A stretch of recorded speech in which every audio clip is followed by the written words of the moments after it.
जय हो। महाकाली मात की जय हो।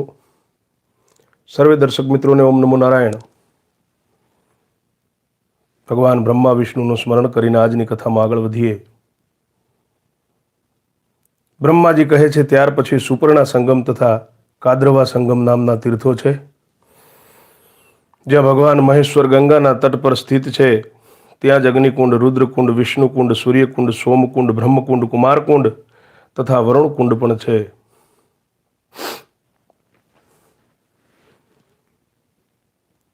તે સ્થાન પર અપ્સરા નામની નદી ગૌતમી ગંગાને મળી છે।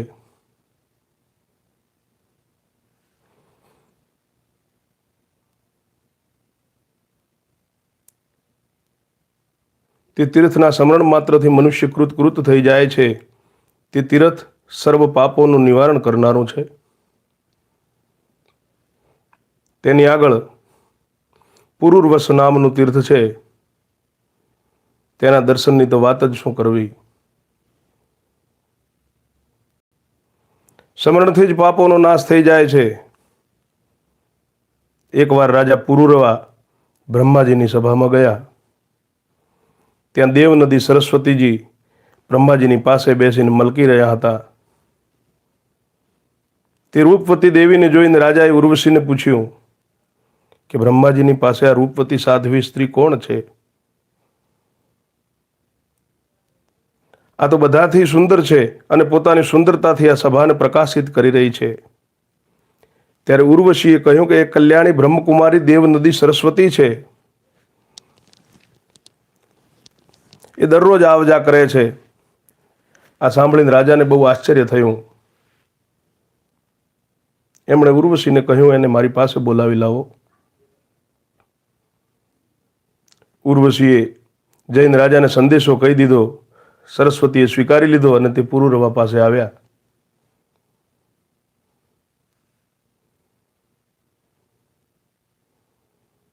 રાજાએ સરસ્વતી નદીના કિનારા પર અનેક વર્ષો સુધી તેની સાથે વિહાર કર્યો।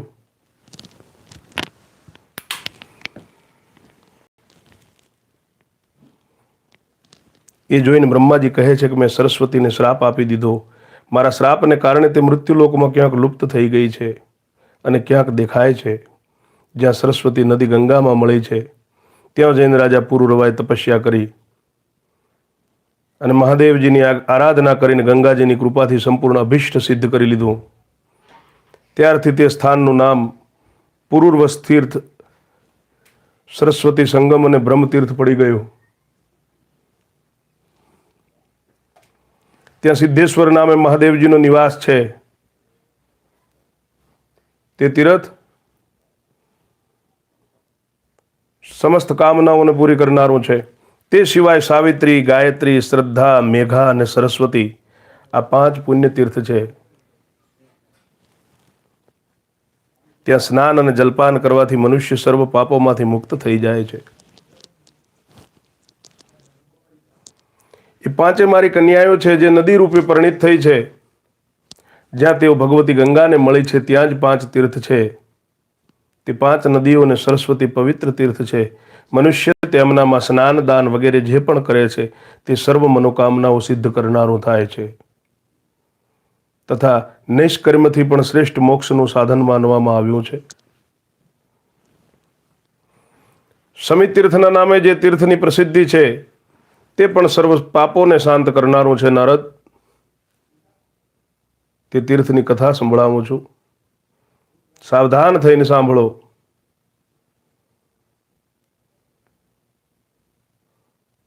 પૂર્વકાળમાં પ્રિયવ્રત નામના પ્રસિદ્ધ ક્ષત્રિય રાજા થઈ ગયા। પ્રિયવ્રત એમણે ગોદાવરીના કિનારા પર અશ્વમેઘ યજ્ઞની દીક્ષા લીધી। તે યજ્ઞના પુરોહિત વશિષ્ઠજી હતા। એક દિવસ તે યજ્ઞમાં હિરણ્યક નામનો એક દાનવ રાક્ષસ આવ્યો। મહર્ષિ વશિષ્ઠજીએ પોતાના બ્રહ્મદંડથી બધા દૈત્યોને ભગાડી દીધા। ત્યાર પછી ફરી યજ્ઞ આરંભ થયો। દૈત્ય પોતાની સેના સાથે ભાગી ગયા। તેઓ આ તીર્થોએ અશ્વમેઘ યજ્ઞના ફળ આપ્યા હતા। સમી તીર્થ, વિષ્ણુ તીર્થ, અરક તીર્થ, શિવ તીર્થ, સોમ તીર્થ અને વશિષ્ઠ તીર્થ યજ્ઞ સમાપ્ત થયા બાદ દેવતાઓ અને ઋષિઓએ વશિષ્ઠ અને પ્રિયવ્રતને કહ્યું કે આ તીર્થોને અશ્વમેઘ યજ્ઞનું ફળ આપ્યું છે, તેથી એમનામાં સ્નાન દાન કરવાથી મનુષ્ય અશ્વમેઘ યજ્ઞનું પુણ્ય ફળ પ્રાપ્ત કરશે, એમાં જરાય સંદેહ નથી.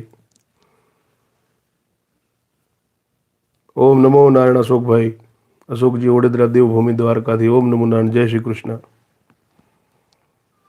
સર્વે દર્શક મિત્રો જે પણ આ કથા શ્રવણ કરી રહ્યા છે તે બધાને ઓમ નમો નારાયણ. જય મહાકાળીમાં. મુનિ ગૌતમીમાં એક સ્થાને અનેક નદીઓ મળે છે. તે બધીના નામ પર અલગ અલગ તીર્થો છે અને તે તીર્થોના નામ છે સોમ તીર્થ, ગંધર્વ તીર્થ, પૂર્ણા તીર્થ, શાલ તીર્થ, શ્રીપર્ણા સંગમ, સ્વાગતા સંગમ,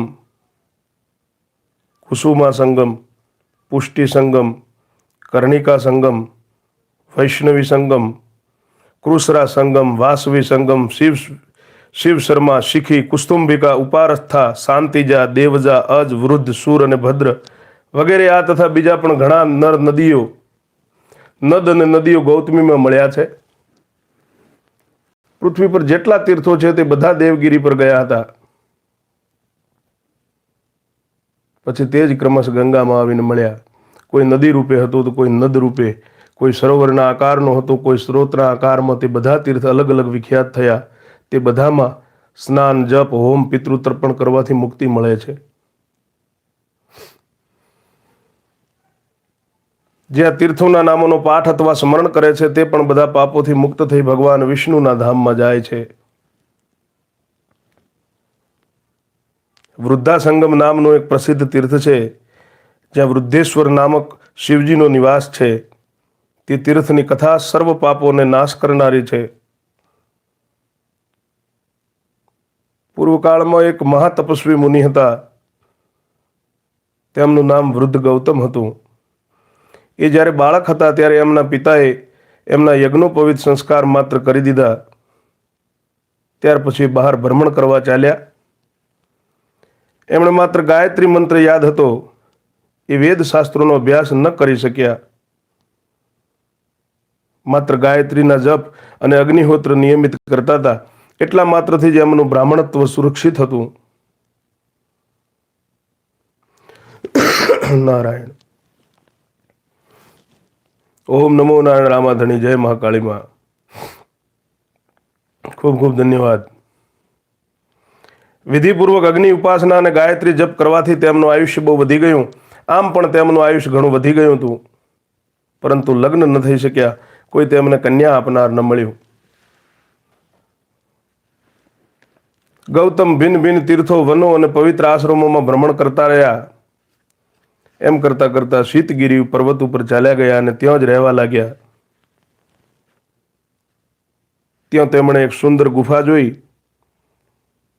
જે વૃક્ષ અને લતાઓથી ઘેરાયેલી હતી. તેમાં એક અત્યંત દુર્લભ વૃદ્ધા તપસ્વીની રહેતી હતી. એમના બધા અંગો શિથિલ થઈ ગયા હતા. તે વીતરાગા બ્રહ્મચારિણી હતી. તે તપસ્વીની એને જોઈને મુનિશ્રેષ્ઠ ગૌતમ નમસ્કાર કરવા ઊભા થઈ ગયા. વૃદ્ધોએ કહ્યું કે તમે મારા ગુરુ થશો. એ વૃદ્ધાએ કહ્યું કે તમે મારા ગુરુ થશો તેથી મને પ્રણામ ન કરો. જેને ગુરુ નમસ્કાર કરે છે તેનું આયુષ્ય, વિદ્યા, ધન, કીર્તિ, ધર્મ અને સ્વર્ગ વગેરે નષ્ટ થઈ જાય છે.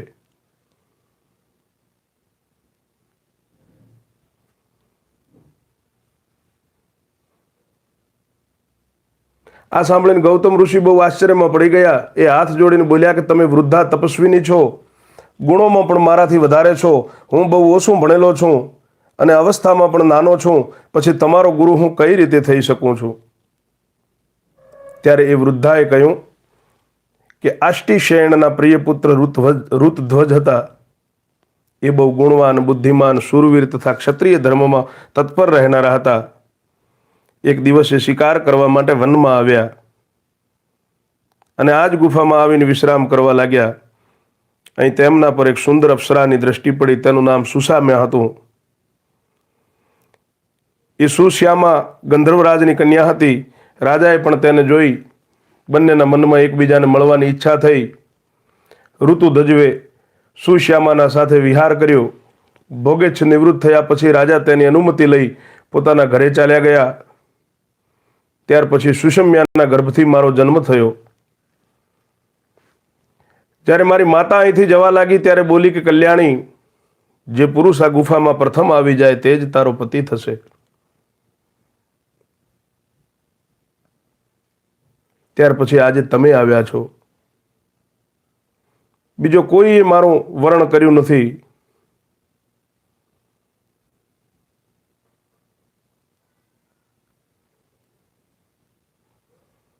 હે બ્રાહ્મણ, ન મારી માતા છે ન પિતા છે, હું સ્વયં મારી સ્વામીની છું. આજ સુધી બ્રહ્મચર્ય વ્રતમાં રહી છું. હવે પુરુષની ઈચ્છા રાખું છું, તમે મારો સ્વીકાર કરો. ગૌતમ ઋષિ બોલ્યા કે ભદ્રા, મારી અવસ્થા તો હજી 1000 વર્ષની છે.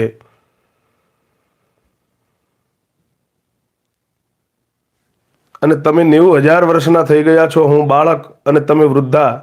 આ સંબંધ યોગ્ય લાગતો નથી. વૃદ્ધાએ કહ્યું કે પૂર્વકાળમાં જ તમે મારા પતિ નિયત કરી દેવામાં આવ્યા છો. હવે બીજો કોઈ મારો પતિ થઈ શકવાનો નથી. વિધાતાએ તમને મને આપ્યા છે, તેથી હવે તમે મારો અસ્વીકાર ન કરો. મારામાં કોઈ દોષ નથી. હું તમારા પ્રત્યે ભક્તિ ધરાવું છું. છતાંય તમે મને ગ્રહણ કરવા ઈચ્છતા ન હો તો તમારી સામે જ મારા હું પ્રાણ ત્યજી દઈશ.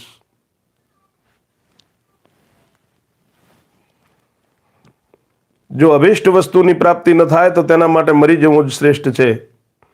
પ્રેમીજનના પરિત્યાગથી જે પાપ લાગે છે તેની સીમા નથી.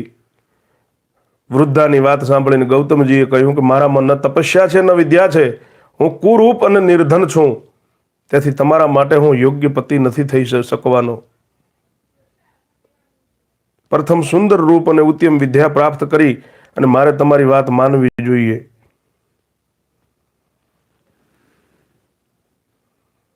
ત્યારે વૃદ્ધાએ કહ્યું કે હે બ્રાહ્મણ, મેં મારી તપસ્યાથી સરસ્વતીજીને સંતુષ્ટ કર્યા છે. સાથે સાથે રૂપ આપનારા અગ્નિ પણ મારા પર પ્રસન્ન છે. તેથી વાગેશ્વરી દેવી તમને વિદ્યા આપશે અને રૂપવાન અગ્નિદેવ રૂપ પ્રદાન કરશે.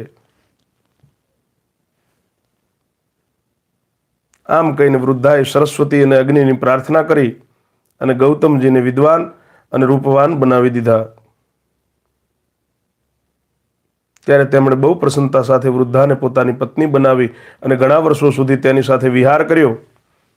એકવાર વશિષ્ઠજી અને વામદેવ વગેરે મહર્ષિઓ પુણ્યતીર્થોમાં ભ્રમણ કરતા કરતા તે ગુફામાં આવ્યા.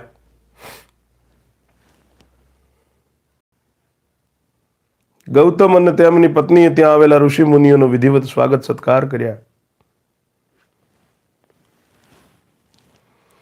તેમાંના અમુક લોકોએ ગૌતમનો ઉપહાસ કરીને પૂછ્યું કે ઘરડીમાં, એ તો કહો કે આ ગૌતમ તમારા પુત્ર છે કે પૌત્ર? કલ્યાણી, સાચે સાચું કહેજો. વૃદ્ધ પુરુષ માટે યુવતી સ્ત્રી વિષ સમાન છે અને વૃદ્ધા સ્ત્રી માટે યુવાન પુરુષ અમૃત સમાન છે. પ્રિય અને અપ્રિયનો સંયોગ અમે ઘણા સમય પછી અહીંયા જોયો છે. ગૌતમ અને તેમની પત્ની આ પરિહાસને સાંભળીને કશું બોલી ન શક્યા. આતિથ્ય ગ્રહણ કરી બધા મહર્ષિ ઋષિ મુનિઓ ત્યાંથી ચાલ્યા ગયા. એમની વાતો સંભાળીને આ બંને બહુ દુઃખી થયા. એક દિવસ પત્ની સહિત ગૌતમે મુનિવર અગસ્ત્યજીને પૂછ્યું કે મહર્ષિ, કયો દેશ અથવા તીર્થ એવું છે જ્યાં જવાથી કલ્યાણની પ્રાપ્તિ થાય છે?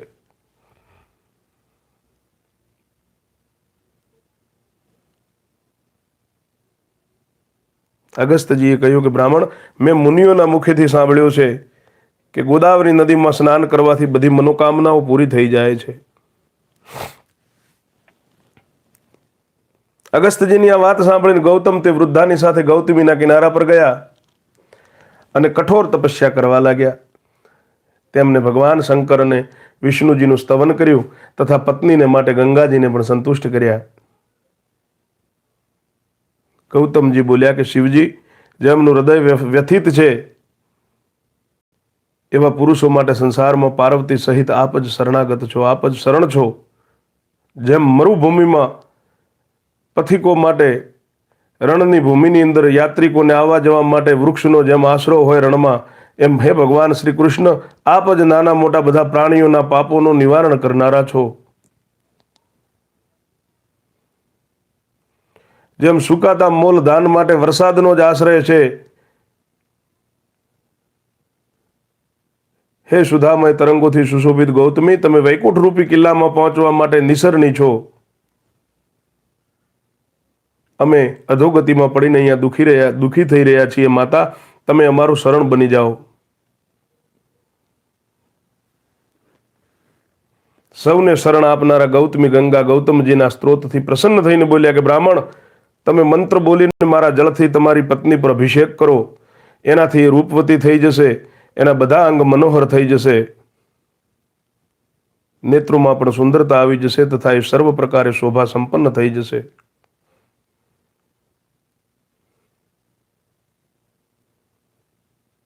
ગંગાજીના આદેશથી બંને એ પ્રમાણે કર્યું. તેથી તેમની કૃપાથી બંને પતિ પત્ની રૂપાળા થઈ ગયા. તેમના અભિષેકનું જે જળ હતું તે નદી રૂપે પરિણિત થઈ ગયું. વૃદ્ધા નામે તે નદીની ખ્યાતિ થઈ.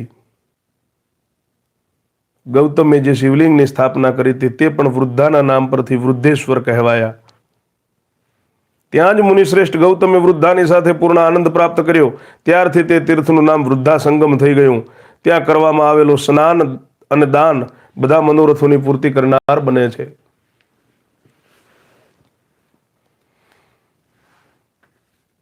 બ્રહ્માજી કહે છે કે ઈલા તીર્થના નામે જે તીર્થ પ્રસિદ્ધ છે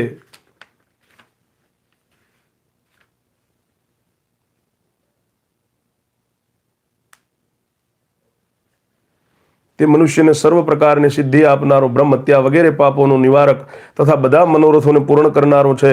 વ્યવસ્વત મનુના વંશમાં ઈલ નામે એક રાજા થઈ ગયા. એ મોટી સેનાને સાથે લઈ અને વનમાં આખેટ કરવા ગયા. ત્યાં તેમની બુદ્ધિમાં બીજો જ વિચાર આવ્યો. એમણે મંત્રીઓને કહ્યું કે તમે બધા મારા નગરમાં ચાલ્યા જાઓ અને દેશ, કોષ, સેના, રાજ્ય વગેરે સહિત મારા પુત્રની પણ રક્ષા કરો. ઠાકોર તેજાજીભાઈ, જય મહાકાળીમાં, ઓમ નમો નારાયણ. મહર્ષિ વશિષ્ઠ પણ મારા માટે પિતા તુલ્ય છે. એ પણ અગ્નિહોત્રના અગ્નિઓને લઈને મારી પત્નીઓ સાથે પાછા જાય. હું હમણાં જ વનમાં રહીશ, આ જ વનમાં હું રહીશ. બહુ સારું કહીને બધા ચાલ્યા ગયા અને રાજા ત્યાંથી ધીરે ધીરે રતનમય હિમાલય પર્વત પર જઈને નિવાસ કરવા લાગ્યા. એક દિવસ તેમણે એ પર્વત પર એક ગુફા જોઈ જે વિવિધ પ્રકારના રત્નોથી સુંદર શોભા ધરાવતી હતી. તે ગુફામાં યક્ષોનો રાજા સમંધુ રહેતો હતો. તેની સાથે તેની પતિવ્રતા પત્ની સમા પણ રહેતી હતી. તે સમયે તે યક્ષ મૃગનું રૂપ ધારણ કરીને પોતાની પત્ની સાથે વિચરી રહ્યો હતો. અનેક પ્રકારના રત્નોથી શોભતું તેનું તે વિશાળ ગૃહ સોનું પડ્યું હતું. તેથી રાજા તેના સોના ઘરમાં રોકાઈ ગયા. તે યક્ષ મૃગ રૂપે ત્યાં પત્ની સાથે રહેતો હતો.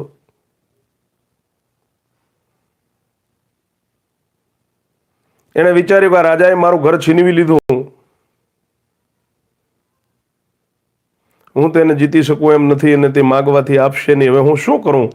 આવી ચિંતામાં પડીને તેણે તેની પત્નીને કહ્યું કે કાંતા, આ રાજાનું મન આખેટમાં આસક્ત છે. એ કઈ રીતે વિપત્તિમાં ફસાય એના માટે કોઈ ઉપાય વિચાર. મારો વિચાર છે, કોઈ તો ઉપાય વિચાર. મારો વિચાર છે કે તો મનોહર મુર્ગીના રૂપમાં તેની સામેથી નીકળી અને પોતાના તરફ આકૃષ્ટ કરીને કોઈ રીતે તેને અંબિકા વનમાં પહોંચાડી દે.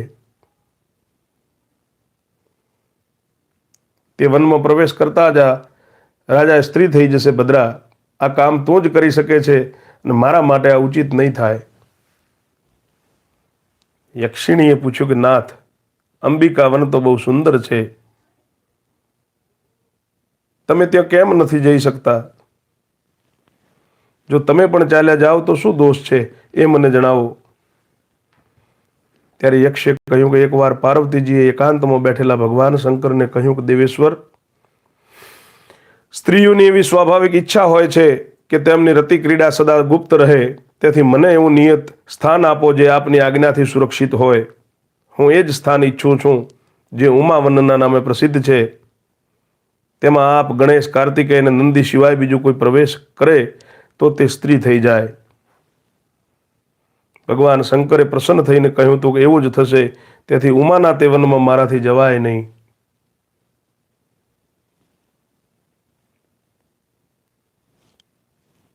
પોતાના સ્વામીની આ વાત સાંભળીને ઈચ્છા અનુસાર રૂપ ધારણ કરનારી યક્ષિણી વિશાળ નેત્રોવાળી હરણી બની અને રાજાની સામે આવી. યક્ષ ત્યાં જ રોકાઈ ગયો.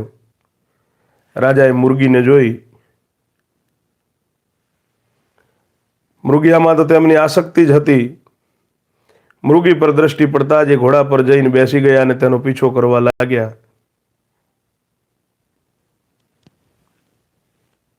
તે ધીરે ધીરે રાજાએ અંબિકાવન તરફ ખેંચી ગઈ રાજાને. જ્યારે ઘોડા પર બેઠા બેઠા રાજા ઉમાવનમાં પ્રવેશ કરી ગયા.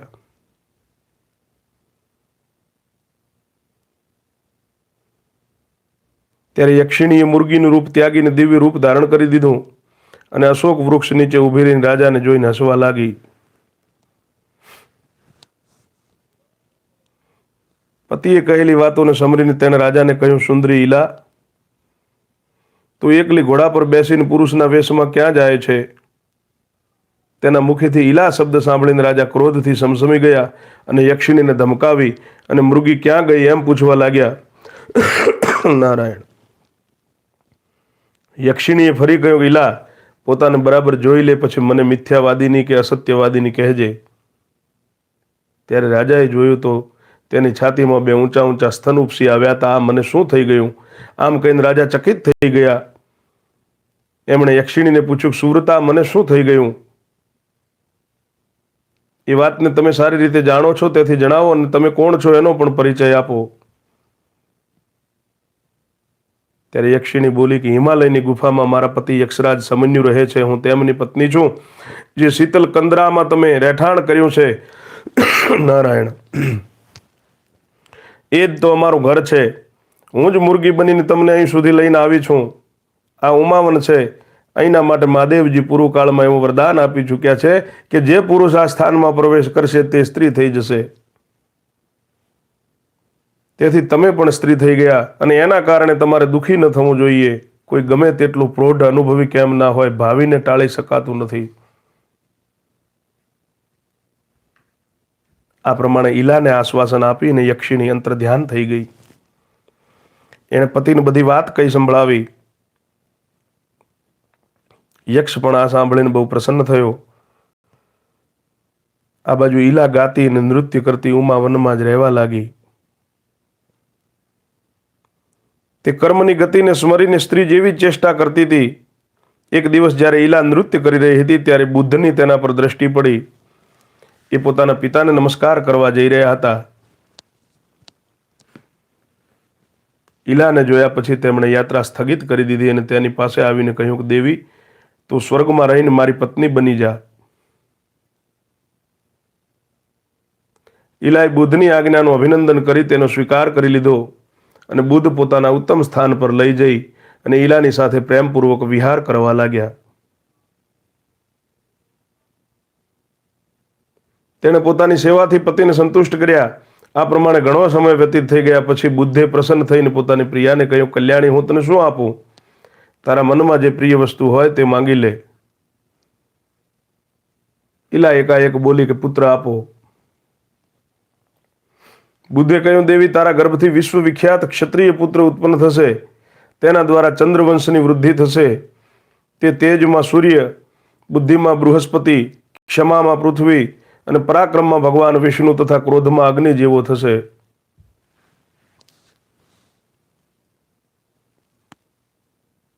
યથા સમય મહાત્મા બુદ્ધને પુત્ર થયો. તે સમયે દેવલોકમાં જય જયકારના શબ્દો ગુંજી ઉઠ્યા. તેમના જન્મોત્સવમાં બધા દેવતાઓ આવ્યા. બ્રહ્માજી કહે છે, હું પણ તેમાં જોડાયો. તે બાળક જન્મ સમયે ઊંચા સ્વરે રડ્યો હતો. તેથી ત્યાં એકઠા થયેલા દેવતાઓ તથા ઋષિઓએ એકબીજાને કહ્યું કે આ બાળકે પુરુ અત્યંત ઊંચા સ્વરે રવ શબ્દ કર્યો છે. પુરુ રવ, તેથી આનું નામ પુરુરવા હોવું જોઈએ.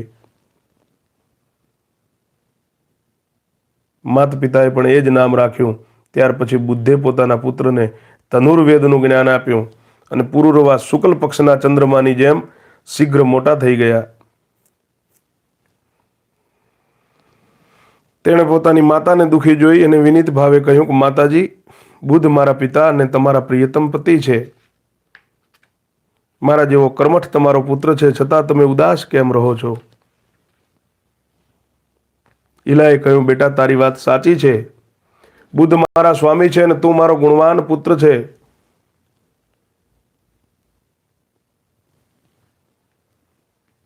તેથી મને પતિ અને પુત્ર માટે કદી ચિંતા થતી નથી. તેમ છતાં મારા મનમાં પહેલાનું થોડું દુઃખ છે, જેનું વારંવાર સ્મરણ થઈ આવે છે ત્યારે હું ચિંતામાં ડૂબી જાઉં છું. ઓમ નમો નારાયણભાઈ લારન ટુ સ્પીક ઇંગ્લિશ. જય મહાકાળી માં. ખુશ રહો.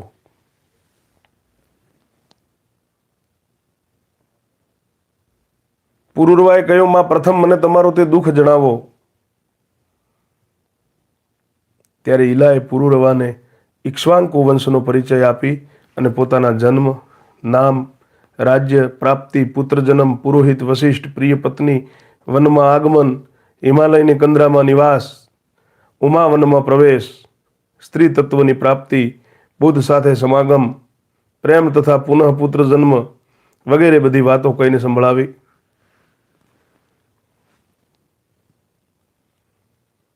સાંભળીને પુરુરવાએ માતાને પૂછ્યું કે હું શું કરું, શું કરવાથી શું પરિણામ આવશે.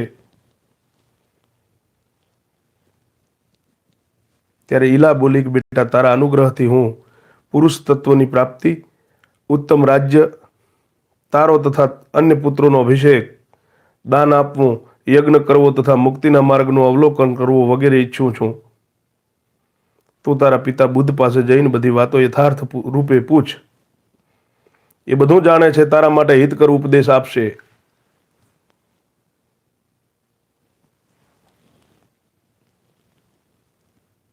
માતાના કહેવાથી પુરુરવા પોતાના પિતા પાસે ગયા અને એમણે પ્રણામ કરી પોતાની માતાના તથા પોતાના કર્તવ્ય વિશે પૂછ્યું. નારાયણ. બુદ્ધે કહ્યું કે મહામતી, હું રાજા ઈલને જાણું છું. તેમના ઈલા થયાની ઘટના પછી મારાથી અજાણ નથી. ઉમાનું વનમાં આવવું અને એ વન વિશે ભગવાન શંકરની આજ્ઞાની વાત પણ મને ખબર છે. બેટા ભગવાન શિવ અને પાર્વતીની કૃપાથી ઈલનો શ્રાપ દૂર થઈ શકે છે. તે બંનેની આરાધના સિવાય બીજો કોઈ ઉપાય નથી.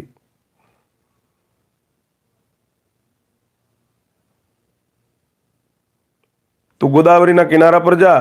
ત્યાં ભગવાન શિવ માતા પાર્વતીજીની સાથે સદા નિવાસ કરે છે. એ જ વરદાન આપી અને સાપનો નાશ કરશે.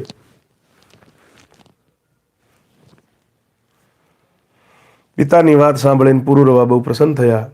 એમણે માતાને પુરુષ તત્વ પ્રાપ્ત થવાની ઈચ્છાથી હિમાલય પર્વત, માતા, પિતા તથા ગુરુને મસ્તક નમાવ્યું અને તપસ્યા કરવા માટે તરત જ ત્રિભુવન પાવની ગૌતમી ગંગા તરફ પ્રસ્થાન કર્યું.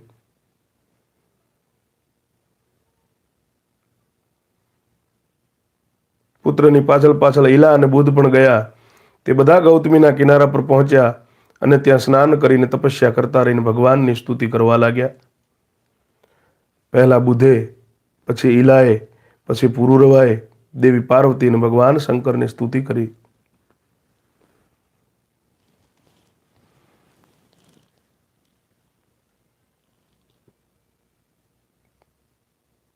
જે પોતાના શરીરના કેસરથી સ્વાભાવિક જ સુવર્ણ જેવા ક્રાંતિમાન તથા સુંદર દેખાય છે, કાર્તિકેય તથા ગણેશજી દ્વારા જેમની સદા અર્ચના થતી રહે છે, તે શરણાગત વત્સલ ઉમા મહેશ્વર મને શરણ આપો. ઈલા બોલી, સંસારના ત્રિવિધ તાપ રૂપી દાવા નળથી દગ્ધ થનારા દેહધારી જેમનું ચિંતન કરવાથી તત્કાળ પરમ શાંતિ પામે છે, તે કલ્યાણકારી ઉમા મહેશ્વર મને શરણ આપો. દેવ, હું આર્ત છું. મારા અંતરમાં ભારે પીડા છે. કલેશ વગેરેથી મારી રક્ષા કરનારા આપના સિવાય બીજું કોઈ નથી.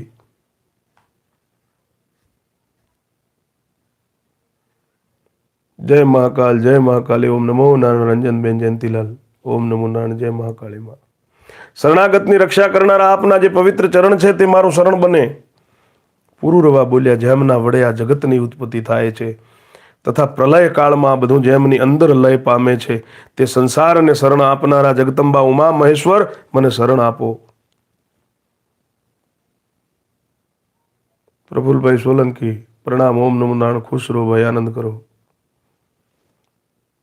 દેવતાઓના સમુદાયમાં એક મહાન ઉત્સવના અવસર પર ગિરિરાજ કુમારી પાર્વતીજીએ મહાદેવજીને કહ્યું હતું કે ઈશ્વર, આપ મારા બંને ચરણ પકડો. એ સાંભળીને શિવજીએ અત્યંત પ્રેમવશ પાર્વતીના જે 2 શરણાગત પાલક ચરણોને ગ્રહણ કર્યા હતા તે શરણ મને આપો. આ સ્તુતિ સાંભળીને ઉમા મહેશ્વર પ્રગટ થઈ ગયા. ભગવતી ઉમાએ કહ્યું કે તમારો મનોરથ શું છે જણાવો, હું તેને પૂર્ણ કરીશ. તમારું કલ્યાણ થાવ, તમે બધા કૃતાર્થ થઈ ગયા. જે વસ્તુ દેવતાઓ માટે પણ દુર્લભ હોય તે પણ હું તમને આપીશ.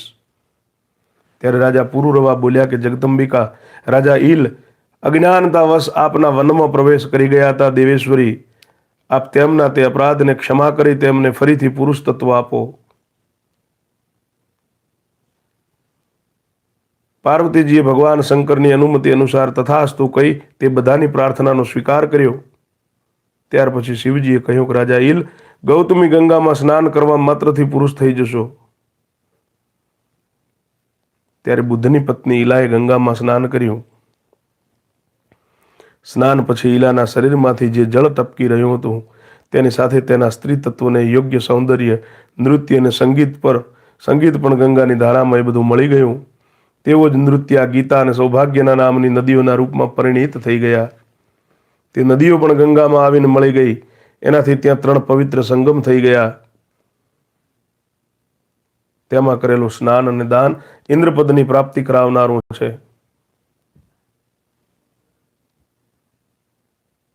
શિવ અને પાર્વતીજીની કૃપાથી પુરુષ તત્વ પ્રાપ્ત કર્યા પછી રાજા ઈલે મહાન અભ્યુદયની સિદ્ધિને માટે ત્યાં અશ્વમેઘ યજ્ઞ કર્યો. પુરોહિત વશિષ્ઠ પોતાની પત્ની, પુત્ર, અમાત્ય, સેના તથા કોષને પણ લાવી એમણે તે યજ્ઞ સંપન્ન કર્યો. દંડક વનમાં ઈલે ચતુરંગીણી સેના સાથે રાજ્યની સ્થાપના કરી. ત્યાં ઈલના નામે વિખ્યાત નગર પણ છે.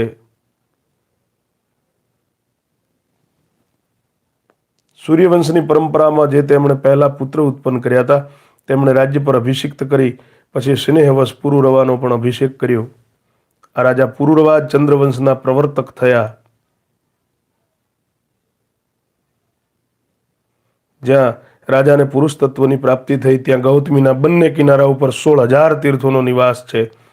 ત્યાં ઈલેશ્વર નામક ભગવાન શંકરની પણ સ્થાપના થઈ છે. તે તીર્થોમાં સ્નાન અને દાન કરવાથી સમસ્ત યજ્ઞોનું ફળ પ્રાપ્ત થાય છે.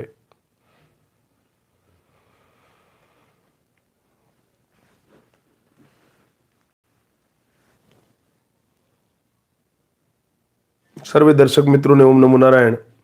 જય મહાકાળીમાં. આ કથા સત્ય સનાતન ધર્મની 18 પુરાણની આપ શ્રવણ કરી રહ્યા છો. આ કથા મહાકાળી દિવ્ય શક્તિ ધામ નવનિર્માણ થઈ રહ્યું છે તેના લાભાર્થે થઈ રહી છે.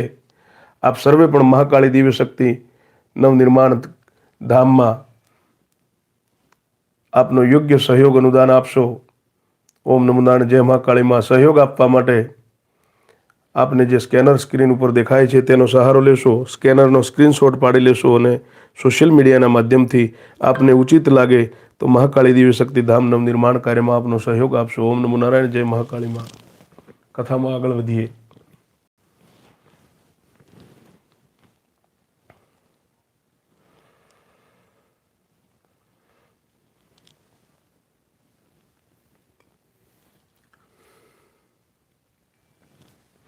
બ્રહ્માજી કહે છે ચક્રતીર્થ બ્રહ્મ હત્યા વગેરે પાપોનો નાશ કરનારો છે.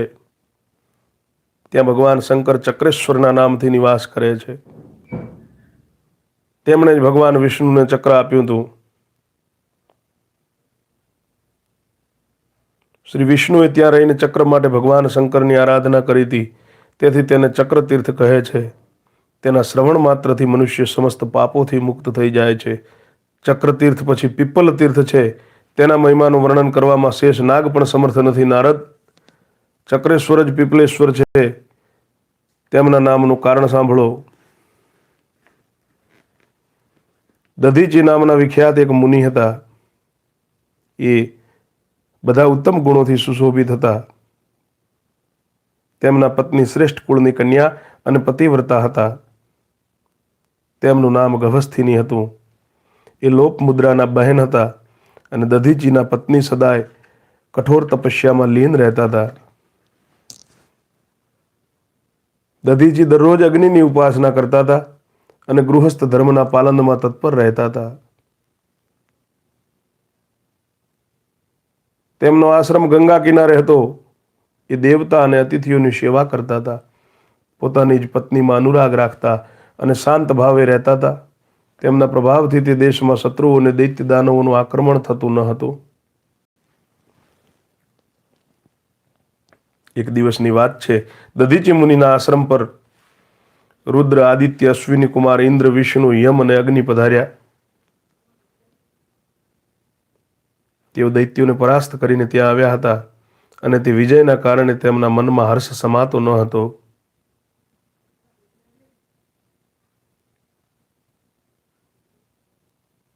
મુનિવર દધીચીને જોઈને બધા દેવતાઓએ પ્રણામ કર્યા.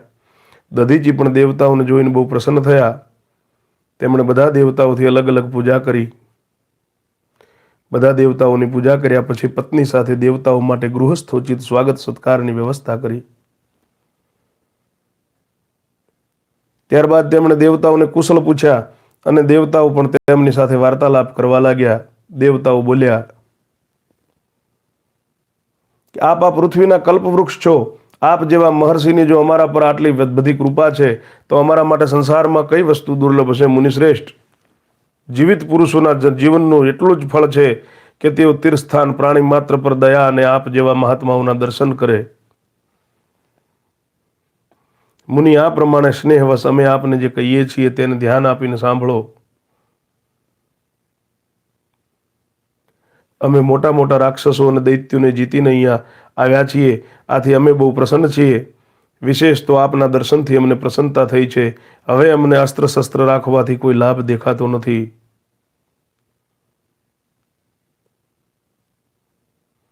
અમે બધા અસ્ત્રોનો ભાર લઈને ફરી શકીએ એમ નથી.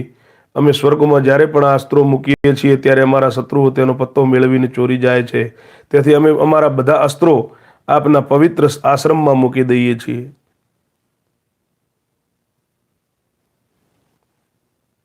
અહીં રાક્ષસો અને દાનવોનો જરાય પણ ભય નથી. આપની આજ્ઞાથી આ બધો પ્રદેશ પવિત્ર અને સુરક્ષિત થઈ ગયો છે. તપસ્યામાં આપની તુલના કરનાર બીજો કોઈ છે જ નહીં. હવે અમે કૃતાર્થ થઈ અને ઇન્દ્ર સહિત પોતપોતાના સ્થાને ચાલ્યા જઈએ છીએ. હવે આયુધોની રક્ષા પણ આપને આધીન છે. દેવતાઓની આ વાત સાંભળીને દધીચીએ કહ્યું કે મસ્તુ. તે સમયે તેમના પ્રિય પત્નીએ તેમને રોક્યા કે મુનિ, આ દેવતાઓનું કાર્ય વિરોધ ઉત્પન્ન કરનારું છે. તેથી તેમાં તમારે પડવાની શી જરૂર છે? જે શાસ્ત્રોનું પણ જ્ઞાન પ્રાપ્ત કરી અને પરમાત્મા તત્વમાં સ્થિત થઈ ચૂક્યા છે, સંસારના કાર્યોમાં જેમણે કોઈ આસક્તિ નથી, તેમને બીજાઓ માટે આ સંકટ વહોરી લેવાથી શો લાભ? જેનાથી ન આ લોકમાં સુખ છે અને ન પરલોકમાં વિપ્રવર. મારી વાત ધ્યાનથી સાંભળો. જો તમે આ આયુધોને સ્થાન આપી દીધું તો આ દેવતાઓના શત્રુઓ આપનો પણ દ્વેષ કરશે. જો આમાંનું કોઈ અષ્ટ નષ્ટ થયું કે ચોરાઈ ગયું તો આ દેવતાઓ પણ ક્રોધિત થઈને આપણા શત્રુ બની જશે. તેથી મુનીશ્વર, આપ વેદવેતાઓમાં શ્રેષ્ઠ છો. તમારા માટે આ પારકી વસ્તુઓમાં મમત્વ રાખવો યોગ્ય નથી. જો ધન આપવાની શક્તિ હોય તો યાચકને આપી દેવું જોઈએ. તેમાં કોઈ વિચાર કરવાની જરૂર નથી. જો ધન આપવાની શક્તિ ન હોય તો સાધુ પુરુષ માત્ર મન, વાણી અને શારીરિક ક્રિયાઓ દ્વારા બીજાનું કાર્ય સાધે છે. પ્રાણનાથ, પારકા ધનને પોતાના ઘરમાં થાપણ રૂપે રાખવું એનો સાધુ પુરુષોએ કદી સ્વીકાર કર્યો નથી.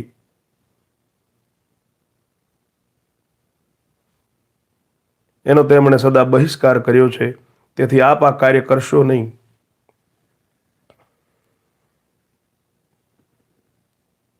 પોતાની પ્રિય પત્નીની આ વાત સાંભળીને બ્રાહ્મણે કહ્યું કે ભદ્રા, હું દેવતાઓની પ્રાર્થનાને લીધે પહેલા જ હા કહી ચૂક્યો છું. હવે ના કહી દઉં તો મને સુખ નહીં મળે. પતિની વાત સાંભળીને બ્રાહ્મણે એવું વિચારીને ચૂપ થઈ ગઈ કે દેવ સિવાય કોઈના પર કોઈનો વશ ચાલતો નથી.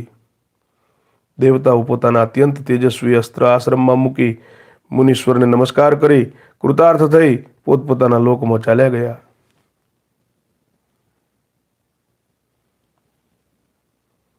દેવતાઓના ગયા પછી મુનિ પોતાની પત્ની સાથે ધર્મમાં તત્પર થઈ પ્રસન્નતાપૂર્વક તેઓ રહેવા લાગ્યા.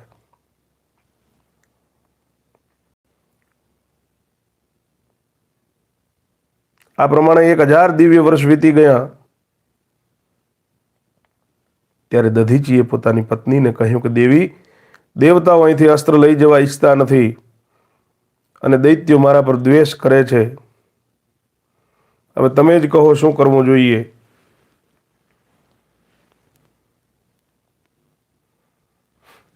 પત્નીએ વિનયપૂર્વક કહ્યું, નાથ, મેં તો પહેલેથી જ નિવેદન કર્યું હતું. હવે તમે જ જાણો અને જે ઉચિત લાગે તમને તેમ કરો.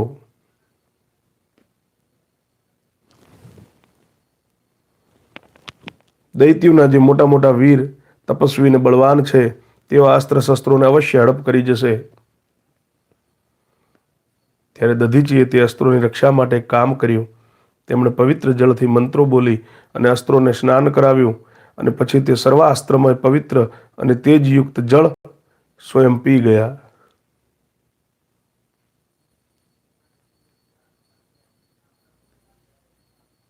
તેજ નીકળી જવાથી તે બધા અસ્ત્ર શસ્ત્ર શક્તિ વિહોણા થઈ ગયા.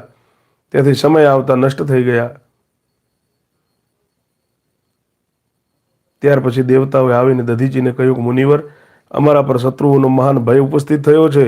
તેથી અમે જે અસ્ત્ર આપને ત્યાં મૂક્યા હતા તે અમને આપી દો.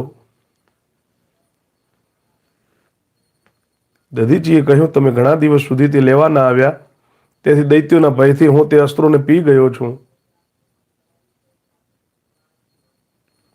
હવે તે મારા શરીરમાં સ્થિત છે, તેથી જે ઉચિત હોય તે કહો. આ સાંભળીને દેવતાઓ વિનીત ભાવે કહ્યું, મુનિવર, આ સમયે તો અમે એટલું જ કહી શકીએ છીએ કે અસ્ત્ર આપી દો. ત્યારે બ્રાહ્મણ દધીચીએ કહ્યું, ઋષિ મુનિ બોલ્યા કે બધા અસ્ત્ર મારા હાડકામાં મળી ગયા છે, તેથી તે હાડકાને જ લઈ જાઓ. તે સમયે પ્રિય વચન બોલનારા દધીચીના પત્ની તેમની પાસે ન હતા. દેવતાઓ તેમનાથી બહુ ડરતા હતા. તેમની ગેરહાજરી જોઈને દધીચીને કહ્યું, વિપ્રવર, જે કરવું હોય તે તરત કરો. દધીચીએ પોતાના ત્યજવા અઘરા એવા પ્રાણોનો પરિત્યાગ કરીને કહ્યું કે દેવતાઓ, તમે સુખેથી મારું શરીર લઈ લ્યો. મારા હાડકાથી પ્રસન્નતા પ્રાપ્ત કરો. મારે આ શરીરનું શું કામ છે?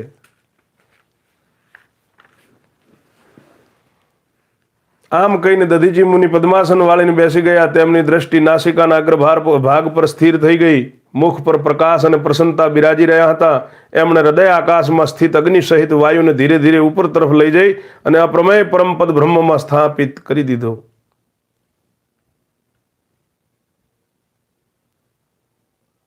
આ પ્રમાણે મહાત્મા દધીચીએ બ્રહ્મ સાયુજ્ય પ્રાપ્ત કર્યું. તેમનું શરીર નિષ્પ્રાણ થઈ ગયું. એ જોઈને દેવતાઓ વિશ્વકર્માને ઉતાવળે કહ્યું કે હવે તમે ઘણા બધા અસ્ત્ર શસ્ત્ર બનાવી દો. દેવતાઓ, આ બ્રાહ્મણનું શરીર છે, હું તેનો ઉપયોગ કઈ રીતે કરું? વિશ્વકર્માજી કહે છે, જ્યારે માત્ર તેમના હાડકા જ શેષ રહી જશે ત્યારે તેમાંથી અસ્ત્રોનું નિર્માણ કરીશ. પછી દેવતાઓએ ગાયોને કહ્યું કે અમે તમારું મુખ વજ્ર જેવું કરી દઈએ છીએ. તમે અમારા હિતને માટે અસ્ત્ર શસ્ત્રનું નિર્માણ કરવાના ઉદ્દેશથી દધીચીના શરીરને ક્ષણવારમાં છૂટું પાડી દો અને શુદ્ધ હાડકા કાઢી અને આપી દો. દેવતાઓના આદેશથી ગાયોએ એ પ્રમાણે કર્યું. એમણે દધીચીના શરીરને ચાટી ચાટીને હાડકા કાઢી દીધા અને દેવતાઓને આપી દીધા. દેવતાઓ ઉત્સાહ સાથે પોતાના લોકમાં ચાલ્યા ગયા અને ગાયો પણ પોતાના સ્થાને ચાલી ગઈ. ત્યારબાદ ઘણીવાર પછી દધીચીના પત્ની હાથમાં જળથી ભરેલો કળશ લઈ ફળ અને ફૂલોથી પાર્વતી દેવીની અર્ચના અને વંદના કરી અને અગ્નિપતિ તથા આશ્રમના દર્શનની ઉત્સુકતાથી ઝડપથી આવ્યા.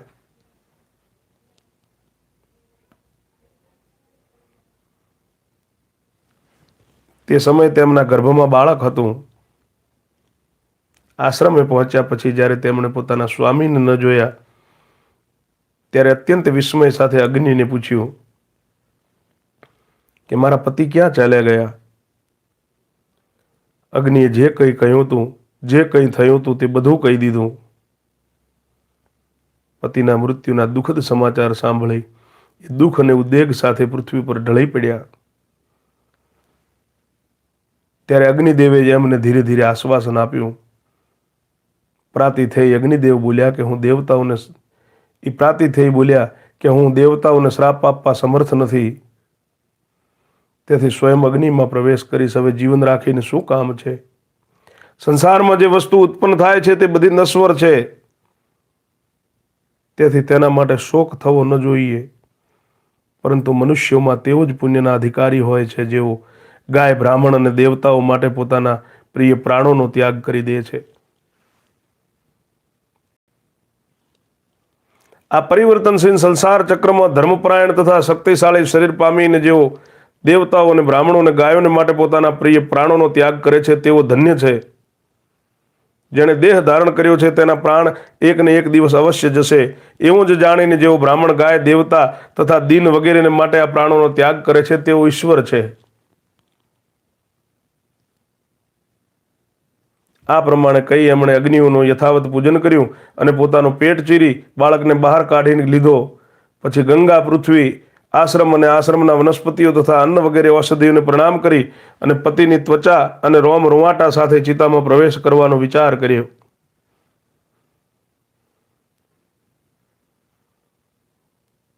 તે સમયે બોલ્યા કે મારા ગર્ભનું આ બાળક પિતા માતાથી રહિત છે, એના કોઈ સગોત્ર ભાઈ પણ નથી, તેથી સમસ્ત પ્રાણીઓ, ઔષધિઓ તથા લોકપાલ આ બાળકની રક્ષા કરે. જેઓ માત પિતા વિનાના બાળકને પોતાના ઔરસ પુત્રની જેમ જુએ છે તેઓ વાસ્તવમાં બ્રહ્મા વગેરે દેવતાઓના પણ વંદનીય છે. આમ કહીને દધીચીના પત્નીએ બાળકને પીપળા પાસે મૂકી દીધું અને પતિમાં ચિત્ત પ્રવવી અગ્નિમાં પ્રણામ કર્યા. પછી અગ્નિની પરિક્રમા કરી અને યજ્ઞપાત્રોની સાથે જ ચિતામાં પ્રવેશ કર્યો અને પતિ સહિત દિવ્ય લોકમાં ચાલ્યા ગયા. આ દ્રશ્ય જોઈને આશ્રમના વૃક્ષો પણ રડવા લાગ્યા.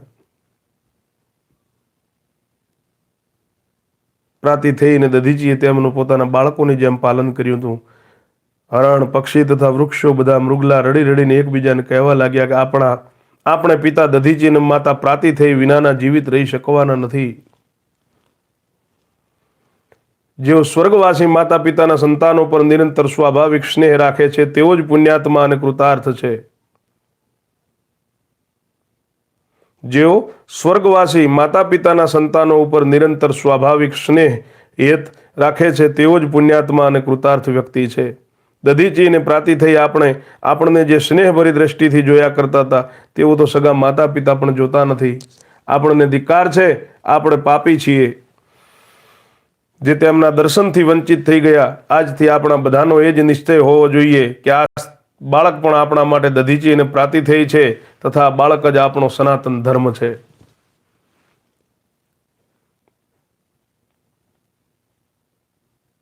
આ પ્રમાણે કહી અને વનસ્પતિ અને ઔષધિઓએ પોતાના રાજા સોમ પાસે જઈ અને ઉત્તમ અમૃતની યાચના કરી. સોમે તેમને ઘણું ઉત્તમ અમૃત આપ્યું અને વનસ્પતિઓએ તે લાવીને બાળકને આપી દીધું. અમૃતથી તૃપ્ત થયેલો બાળક શુક્લ પક્ષના ચંદ્રમાની જેમ વધવા લાગ્યો. જેમ અજવાળિયાનો ચંદ્ર બીજ, તીજ, પોચમ, આઠમ, 10, 12, 14 પૂનમ વધે છે તેવી રીતે એનું તેજ વધવા લાગ્યું. પીપળાના વૃક્ષોએ તેનું પાલન કર્યું હતું, તેથી પીપળાદના નામે પ્રસિદ્ધ થયા. મોટા થયા પછી પીપળાદે પીપળાના વૃક્ષોને અત્યંત વિસ્મિત થઈને કહ્યું કે સંસારમાં એવું જોવામાં આવે છે કે મનુષ્યોથી મનુષ્ય, પક્ષીઓથી પક્ષી તથા વનસ્પતિઓથી વનસ્પતિ ઉત્પન્ન થાય છે. એમાં ક્યાંય વિષમતા દેખાતી નથી, પરંતુ હું વૃક્ષનો પુત્ર હોવા છતાં હાથ પગ વગેરે સાથેનો વિશિષ્ટ જીવ કઈ રીતે થઈ ગયો. તેમની વાત સાંભળી વૃક્ષોએ ક્રમશ તેમના પિતા દધીચીના મૃત્યુના અને પતિવ્રતા માતાના અગ્નિ પ્રવેશના બધા સમાચાર એમને સંભળાવ્યા. સાંભળીને દુઃખથી વ્યાપ્ત થઈને પૃથ્વી પર રડી પડ્યા. પૃથ્વી પર પડી ગયા તે સમયે વૃક્ષોએ ધર્મ અને અર્થયુક્ત વચન કહીને તેમને સાંત્વના આપી. સાંત્વના મળ્યા પછી તેમણે ઔષધિઓ અને વનસ્પતિઓને કહ્યું કે જેમણે મારા પિતાની હત્યા કરી છે તેમનો હું પણ વધ કરીશ, અન્યથા હું જીવિત રહી શકું એમ નથી. જેઓ પિતાના મિત્ર અને શત્રુ હોય છે તેમની સાથે પુત્ર પણ તેવો જ વર્તાવ કરે છે. જે એવું કરે છે તે જ પુત્ર છે. જે એનાથી વિપરીત કરે છે તેને પુત્રના રૂપમાં શત્રુ માનવામાં આવ્યો છે.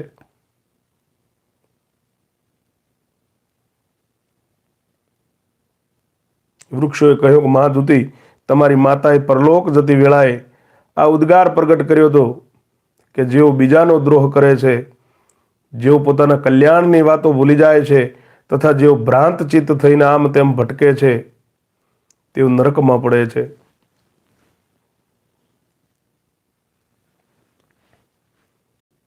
માતાની કહેલી આ વાત સાંભળીને પીપલાદ ક્રોધિત થઈને બોલ્યા કે જેના અંતઃકરણમાં અપમાનનો અગ્નિ પ્રજ્વલિત થઈ રહ્યો હોય તેની સામે સાધુતાની વાતો વ્યર્થ છે. પછી તેમણે ભગવાન ચક્રેશ્વર મહાદેવના સ્થાન પર જઈને તેમને કહ્યું કે મને શત્રુઓનો નાશ કરવા માટે કોઈ શક્તિ આપો.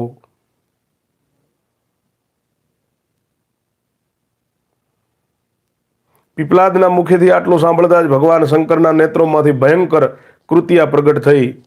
તેની આકૃતિ વડવા ઘોડી જેવી હતી. સઘળા જીવોનો વિશાળ વિનાશ કરવા માટે એણે પોતાના ગર્ભમાં ભયંકર અગ્નિ છુપાવી રાખ્યો હતો. મૃત્યુની લબકારા લેતી એની જીભ જેવી તે મહારૌદ્ર સ્વરૂપ ભીષણ કૃત્યાએ પીપલાદને કહ્યું, બતાવો મારે શું કરવું છે.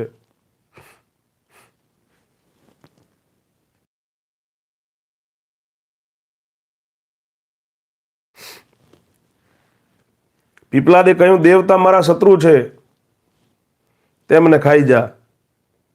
પછી તો તે વડવાના ગર્ભમાંથી મહાભયંકર અગ્નિ પ્રગટ થયો જે ત્રણેય લોકને પ્રલય કરવા સમર્થ હતો. દેવતાઓ તેને જોઈને જ ધ્રુજી ઉઠ્યા અને પીપલાદ દ્વારા આરાધિત પીપલેશ નામથી પ્રસિદ્ધ ભગવાન શિવના ચરણમાં આવ્યા.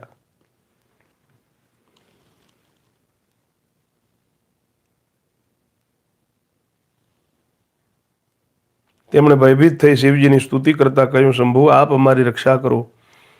કૃત્યા અને એમાંથી પ્રગટ થયેલો અગ્નિ અમને ઘણું કષ્ટ આપી રહ્યો છે. સર્વેશ્વર, આપ ભયભીત મનુષ્યોને અભય આપનારા છો. હે શિવ, જે બધી રીતે સતાવાયેલા પીડિત તથા થાકેલા પ્રાણી છે તે બધાનું આપ જ શરણ છો. જગન્મય, આપ પીપલાદને શાંત કરો. નારાયણ. બહુ સારું કહીને જગદીશ્વર શિવજીએ પીપલાદની પાસે આવીને તેમણે કહ્યું, બેટા, દેવતાઓનો નાશ કરી દેવામાં આવે તો પણ તારા પિતા પાછા આવશે નહીં. એમણે દેવતાઓના કાર્યની સિદ્ધિને માટે પોતાના પ્રાણ આપ્યા છે. સંસારમાં તેમના સમાન દિન દુખિયાઓનો દયામય બંધુ કોણ હશે? તારા પતિવ્રતા માતા અને તેમની સાથે દિવ્ય લોકોમાં ચાલ્યા ગયા. અહીં પણ તેમની બરાબરી કરે એવી કઈ સ્ત્રી છે? શું લોપામુદ્રા અને અરુંધતી પણ તેમની બરાબરી કરી શકે છે?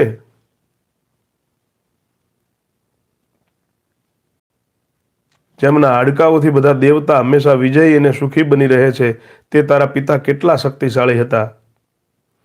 તેમણે જે ઉજ્જવળ યશનું ઉપાર્જન કર્યું છે તેને તારા માતાએ પોતાના દિવ્ય ત્યાગથી અક્ષય બનાવી દીધો છે.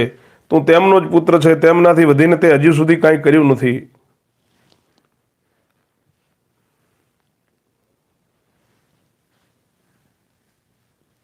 તારા પ્રતાપ અને ભયના કારણે દેવતા આજે સ્વર્ગથી ભ્રષ્ટ થઈ ચૂક્યા છે.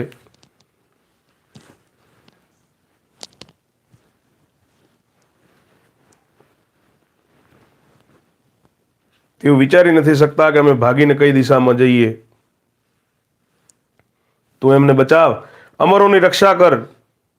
આર્ત પ્રાણીઓની રક્ષાથી વધીને પુણ્ય ક્યાંય પણ નથી. મૃત્યુલોકમાં જ્યાં સુધી યશ વધતો રહે છે ત્યાં સુધી એક એક દિવસના બદલે એક એક વર્ષના ક્રમથી દીર્ઘકાળ સુધી સ્વર્ગલોકમાં મનુષ્યો નિર્વિકાર ચિત્તે નિવાસ કરે છે. આ જગતમાં તેઓ મળદા સમાન છે જેઓ યશ કમાયા નથી.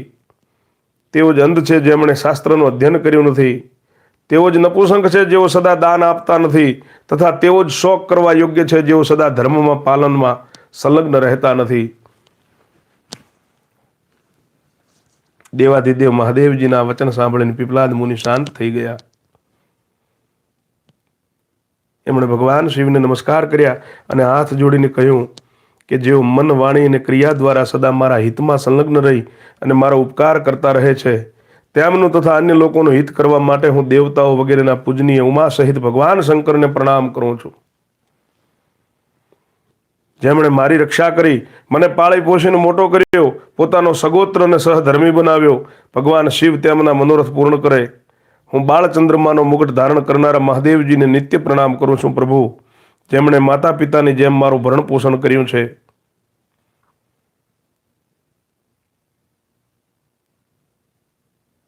તેમના નામથી ત્રણેય લોક માટે આ તીર્થ થાય. એનાથી એમનો યશ પ્રસરશે અને હું એમના ઋણથી મુક્ત થઈ જઈશ. પૃથ્વી પર દેવતાઓના જે તીર્થ છે તે બધા કરતા આ તીર્થનું મહાત્મ્ય વધારે થાય. આ વાતનું જો દેવતાઓ અનુમોદન કરે તો હું તેમનો અપરાધ ક્ષમા કરી શકું છું.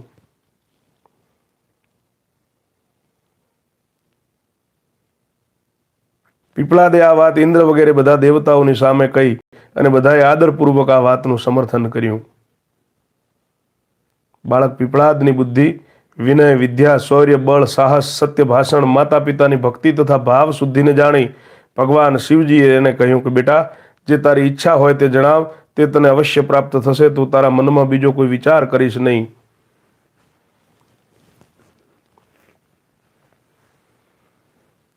પીપળાદ બોલ્યા કે મહેશ્વર, જે ધર્મનિષ્ઠ પુરુષ ગંગાજીમાં સ્નાન કરીને આપના ચરણ કમળોના દર્શન કરે છે તેમને સમસ્ત અભિષ્ટ વસ્તુઓ પ્રાપ્ત થાય અને શરીરનો અંત થયા બાદ તેઓ શિવધામમાં જાય.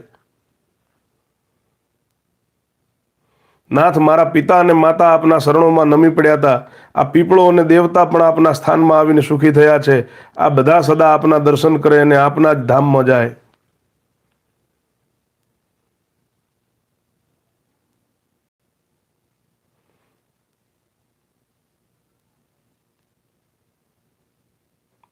પીપળાદની આ વાત સાંભળીને દેવતાઓ બહુ પ્રસન્ન થઈ. તેઓ તેમના ભયથી મુક્ત થઈને આ પ્રમાણે બોલ્યા કે હે બ્રાહ્મણ, તમે તે જ કર્યું છે જે દેવતાઓ ઈચ્છતા હતા. દેવાથી દેવ ભગવાન શિવની આજ્ઞાનું પણ પાલન કર્યું અને પહેલા વરદાન અને બીજાઓ માટે જ માગ્યું, પોતાને હિત માટે નહીં. તેથી અમે પણ સંતુષ્ટ થઈને તમને કંઈક આપવા માંગીએ છીએ. પીપળાદે કહ્યું કે દેવતાઓ, હું મારા માતા પિતાને જોવા ઈચ્છું છું.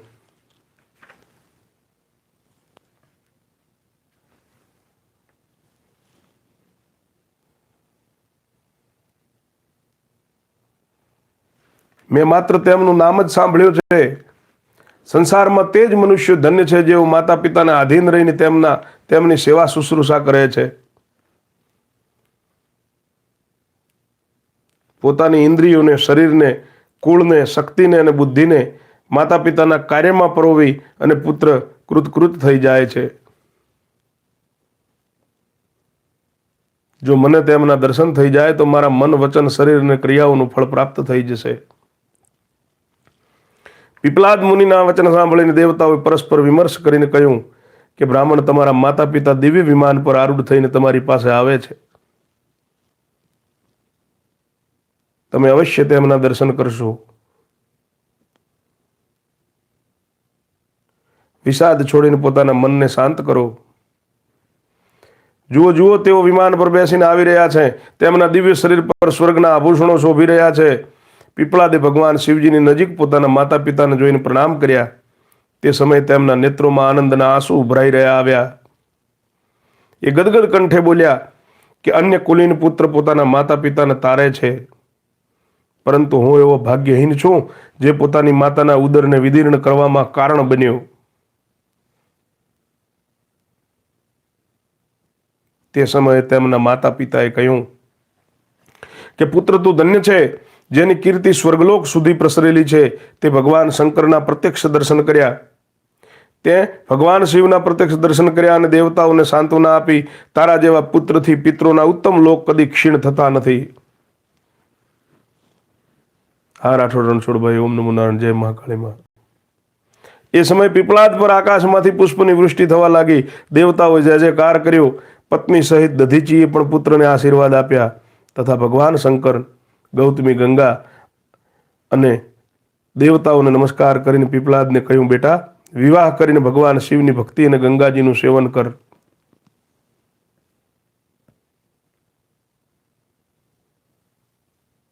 પુત્રોની ઉત્પત્તિ કરીને વિધિપૂર્વક દક્ષિણા સહિત યજ્ઞોનું અનુષ્ઠાન કર અને બધી રીતે કૃતાર્થ થઈ દીર્ઘકાળ માટે દિવ્ય લોકમાં સ્થાન પ્રાપ્ત કર. પીપળાદે કહ્યું, પિતાજી, હું એમ જ કરીશ. ત્યાર પછી પત્ની સહિત દધીજી પુત્રને વારંવાર સાંત્વના આપી અને દેવતાઓની આજ્ઞા લઈને પુનઃ ફરીથી દિવ્ય લોકમાં ચાલ્યા ગયા. પછી દેવતાઓએ ભગવાન શિવને કહ્યું કે જગદીશ્વર, હવે દધીચીના હાડકાની, અમારી તથા ગાયોની પવિત્રતા માટે કોઈ ઉપાય જણાવો. શિવજીએ કહ્યું, ગંગાજીમાં સ્નાન કરીને સમસ્ત દેવતા અને ગાયો પાપ મુક્ત થઈ શકે છે. એ જ પ્રમાણે દધીચીના શરીરના હાડકા પણ ગંગાજીના જળમાં ધોવાથી પવિત્ર થઈ જશે. શિવજીની આજ્ઞા પ્રમાણે દેવતાઓ સ્નાન કરીને શુદ્ધ થઈ ગયા અને હાડકા ધોવા માત્રથી પવિત્ર થઈ ગયા. જ્યાં દેવતાઓ પાપ મુક્ત થયા તે પાપ નાશન તીર્થ કહેવાય છે. ત્યાં કરેલું દાન અને સ્નાન બ્રહ્મ હત્યાનો નાશ કરે છે. જ્યાં ગાયો પવિત્ર થઈ તે સ્થાનનું નામ ગોતીર્થ થયું. જ્યાં દધીચીના હાડકાં પવિત્ર કરવામાં આવ્યા તેને પિતૃતીર્થ જાણવું જોઈએ. તે પિતૃઓની પ્રસન્નતા વધારનારું છે. કોઈ પ્રાણી ગમે તેટલું પાપી કેમ ન હોય, તેના હાડકાં, શરીરની રાખ વગેરે આ તીર્થમાં પધરાવવામાં આવે તો તે જ્યાં સુધી સૂર્યચંદ્રમાં છે ત્યાં સુધી સ્વર્ગમાં રહે છે.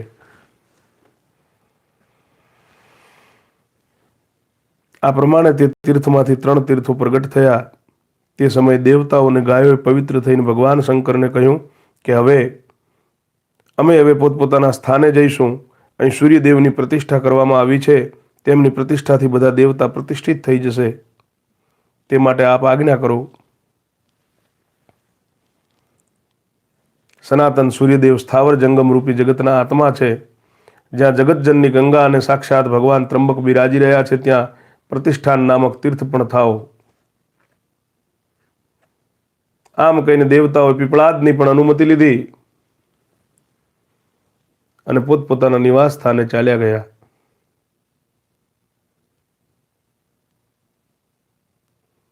તે જેટલા પીપળાના વૃક્ષ હતા તે પણ કાળાંતરે અક્ષય સ્વર્ગને પામ્યા.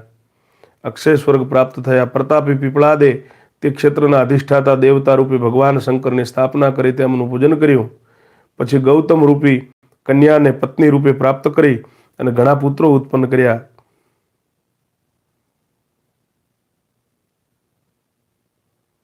ગૌતમની કન્યાને પત્ની રૂપે પ્રાપ્ત કરી પુત્રો ઉત્પન્ન કર્યા પછી લક્ષ્મીને યજ્ઞનું ઉપાર્જન કર્યું તથા અંતમાં તે સ્નેહીજનો સાથે સ્વર્ગલોકમાં ચાલ્યા ગયા.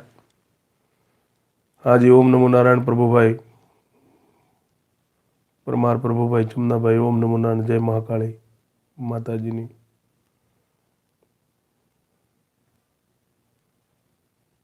ત્યારથી તે ક્ષેત્ર પીપળેશ્વર તીર્થ તરીકે ઓળખાવા લાગ્યું. તે બધા યજ્ઞોનું ફળ આપનારું પવિત્ર તીર્થ છે. તેના સ્મરણ માત્રથી પાપો નાશ થઈ જાય છે. પછી સ્નાન, દાન અને સૂર્યના દર્શનથી જે લાભ થાય છે એના વિશે તો શું કહેવાનું. ત્યાં દેવાધિદેવ મહાદેવજીના 2 નામ છે, ચક્રેશ્વર અને પીપલેશ્વર. આ રહસ્યને જાણીને મનુષ્ય બધી અભિષ્ટ વસ્તુઓને પ્રાપ્ત કરી લે છે. દેવ મંદિરમાં સૂર્યની પ્રતિષ્ઠા થવાથી તે ક્ષેત્રને પ્રતિષ્ઠાન કહે છે, જે દેવતાઓને પણ અતિ પ્રિય છે. આ ઉપાખ્યાન અત્યંત પવિત્ર છે. જે મનુષ્ય આનો પાઠ અથવા શ્રવણ કરે છે તે દીર્ઘજીવી, ધનવાન અને ધર્માત્મા થાય છે તથા અંતમાં ભગવાન શંકરનું સ્મરણ કરીને તેને જ પામે છે.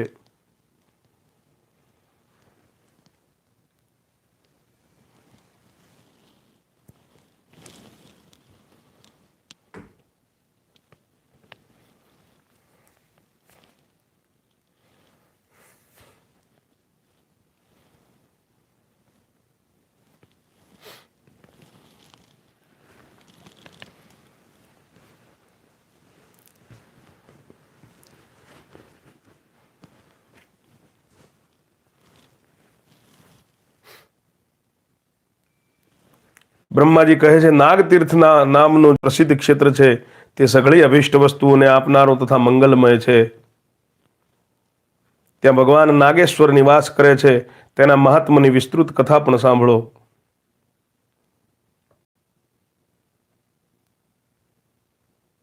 પ્રતિષ્ઠાનપુરમાં ચંદ્રવંશી રાજા સુરસેન રાજ્ય કરતા હતા. નારાયણ. એ સમસ્ત ગુણોના સાગર અને બુદ્ધિમાન હતા. તેમણે પોતાની પત્નીને સાથે સંતાન પ્રાપ્તિ માટે બહુ યત્ન કર્યા. લાંબા સમય પછી તેમને એક પુત્ર થયો, પરંતુ તે ભયાનક આકારનો સાપ હતો, સર્પ હતો. રાજાએ તેને બહુ છુપાવીને રાખ્યો. કોઈને એ વાતની જાણ ન હતી કે રાજાનો પુત્ર સર્પ છે. અંતઃપુર કે બહારની કોઈ વ્યક્તિને આ ભેદની જાણ ન હતી. માતા પિતા સિવાય ધાત્રી, અમાન્ય પુરોહિત વગેરે પણ આ વાત જાણતા ન હતા. એ ભયંકર સાપને જોઈને પત્ની સહિત રાજાને દરરોજ બહુ દુઃખ થતું હતું. એમણે લાગતું કે આ સર્પરૂપી પુત્ર કરતા તો પુત્રહીન રહેવું વધારે સારું છે. એ હતો તો ભયંકર સર્પ, પરંતુ વાતો મનુષ્ય જેવી કરતો હતો. એણે પિતાને કહ્યું કે મારા ચૂડાકરણ, ઉપનયન તથા વેદા અધ્યયન સંસ્કાર કરાવો. દ્વિજ જ્યાં સુધી વેદનું અધ્યયન કરતો નથી ત્યાં સુધી શૂદ્ર જેવો રહે છે.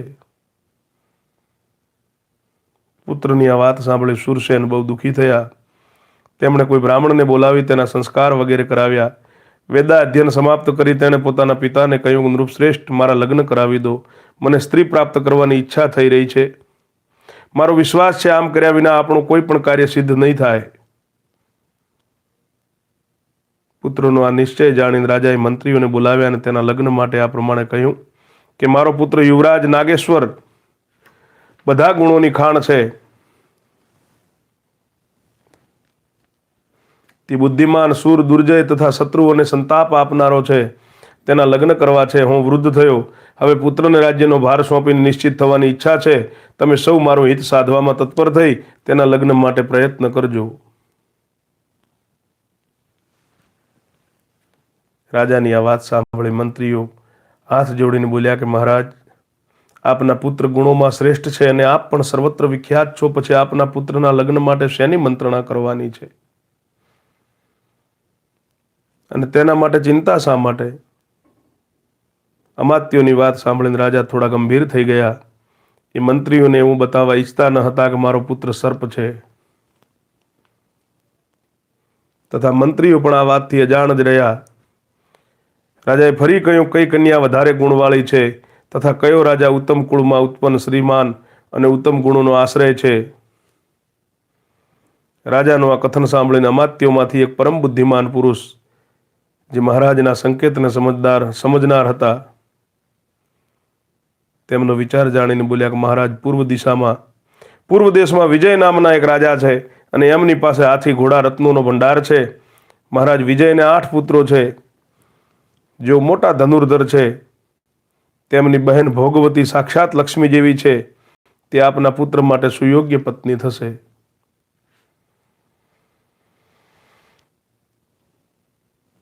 વૃદ્ધ અમાત્યની વાત સાંભળીને રાજાએ કહ્યું કે રાજા, વિજયની તે કન્યા મારા પુત્રને માટે કઈ રીતે પ્રાપ્ત થઈ શકે છે એ બતાવો. વૃદ્ધ અમાત્ય કહ્યું કે મહારાજ, તમારા મનમાં જે વાત છે હું તે સમજી ગયો. હવે આપ કાર્યસિદ્ધિ માટે મને જવાની આજ્ઞા આપો.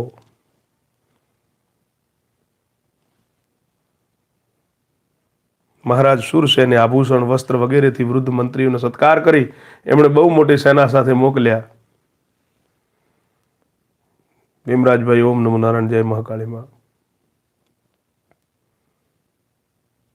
એ પૂર્વ દેશમાં જઈ મહારાજ વિજયને મળ્યા તથા વિવિધ પ્રકારની વાતચીત અને નીતિયુક્ત ઉપાયોથી એમણે રાજાને સંતુષ્ટ કર્યા. મંત્રીઓ રાજકુમારી ભોગવતી અને યુવરાજ નાગના લગ્ન નિશ્ચિત કરાવી દીધા. રાજા વિજયે કન્યા આપવાનો સ્વીકાર કરી લીધો. વૃદ્ધ મંત્રીએ પાછા આવીને શૂરસેનને લગ્ન નક્કી થયાના બધા સમાચાર કહી સંભળાવ્યા. ત્યાર પછી ઘણો સમય વ્યતીત થઈ જવાથી વૃદ્ધ મંત્રી બીજા મંત્રીઓની સાથે એકાએક રાજા વિજયને ત્યાં ગયા અને આ પ્રમાણે કહ્યું કે રાજન,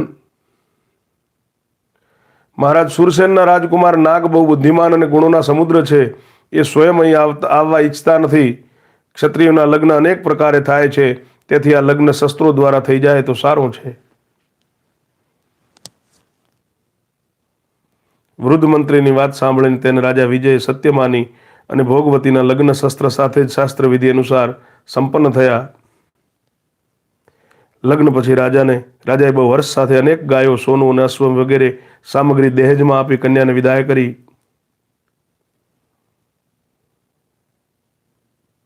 સાથે પોતાના અમાત્યોને પણ મોકલ્યા. વૃદ્ધ મંત્રી વગેરે પ્રતિષ્ઠાનમાં આવીને મહારાજ શૂરસેનને તેમની પુત્રવધુ સમર્પિત કરી દીધી. રાજા વિજયે જે વિનયપૂર્વક વચન કહ્યા હતા એ પણ શૂરસેનને સંભળાવ્યા. તેમની આપેલી દહેજની સામગ્રી, અદ્ભુત આભૂષણ, દાસીઓ તથા વસ્ત્ર વગેરે આપી દીધા. આ બધા કાર્યોનું સંપાદન કરીને તે બધા કૃતકૃત થઈ ગયા. રાજકુમારી ભોગવતીની સાથે રાજા વિજયના જે મંત્રીઓ આવ્યા હતા તેમનો રાજા સુરસેને બહુ સન્માન અને સ્વાગત સત્કાર કર્યો, જેને સાંભળીને રાજા વિજયને પ્રસન્નતા થાય એવું વર્તન કરી બધાને વિદાય કર્યા. રાજા વિજયની કન્યા રૂપવતી હતી. તે સુંદરી સદા પોતાના સાસુ સસરાની સેવામાં તત્પર રહેતી હતી. ભોગવતીનો પતિ અત્યંત ભીષણ મહાનાગ રત્નોથી સુશોભિત એકાંત સ્થાનમાં પુષ્પોથી સજાવેલી સુખદ શૈયા પર આરામ કરતો રહ્યો હતો. એણે પોતાના માતા પિતાને વારંવાર કહ્યું કે મારી પત્ની રાજકુમારી મારી પાસે કેમ આવતી નથી. પુત્રની આ વાત સાંભળી તેની માતાએ ધાત્રીએ કહ્યું કે તમે ભોગવતીને જઈને કહો તમારો પતિ એક સર્પ છે. જો આ સાંભળીને તે શું કહે છે. બહુ સારું કહીને ધાત્રી ભોગવતી પાસે ગઈ અને એકાંતમાં વિનિત ભાવે બોલી કે કલ્યાણી, હું તમારા પતિને જાણું છું, એ દેવતા છે, પરંતુ આ વાત કોઈને કહેશો નહીં. એ મનુષ્ય રૂપ નહીં પરંતુ સર્પ રૂપે છે.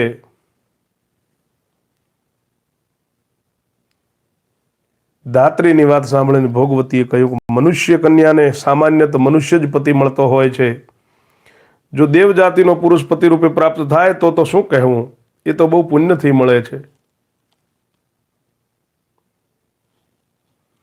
ધાત્રીએ ભોગવતીની વાતને સર્પને તેની માતાને મહારાજ સુરસેનને પણ કહી.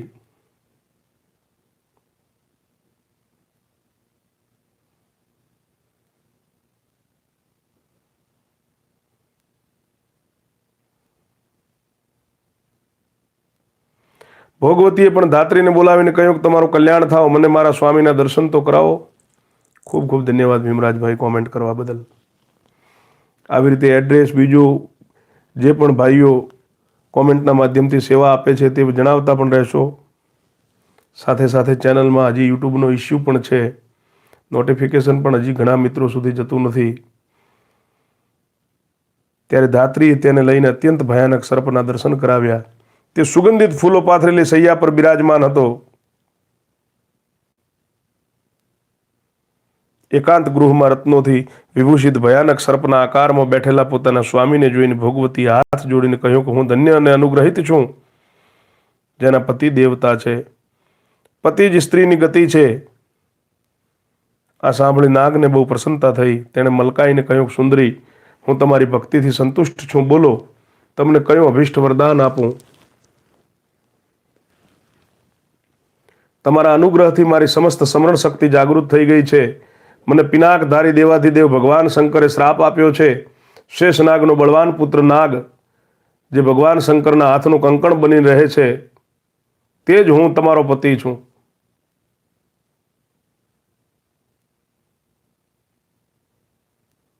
અને તમે તે જ પૂર્વજન્મમાં મારા પત્ની ભોગવતી છો.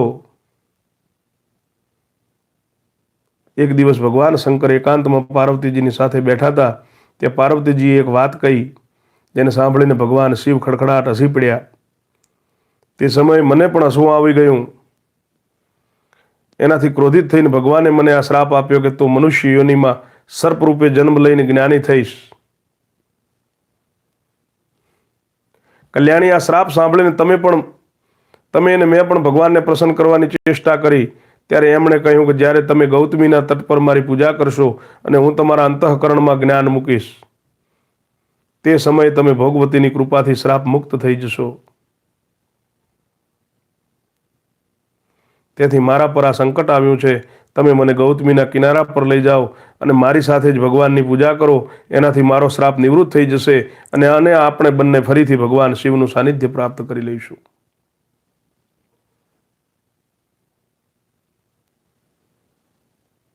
કષ્ટમાં પડેલા સમસ્ત પ્રાણીઓને માટે સદાય ભગવાન શિવ જ પરમની ગતિ છે.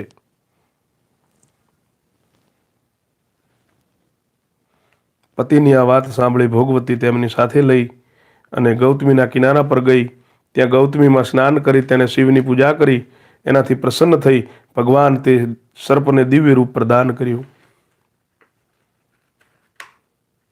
ત્યારે તે પોતાના માતા પિતાને પૂછી શિવલોકમાં જવા તૈયાર થયો. આ જાણીને પિતાએ કહ્યું કે બેટા, તું એક જ મારો પુત્ર અને યુવરાજ છે, તેથી આ સમસ્ત રાજ્યનું પાલન કર અને ઘણા પુત્ર ઉત્પન્ન કરીને મારા સ્વર્ગના ગમન બાદ શિવલોકમાં જજે.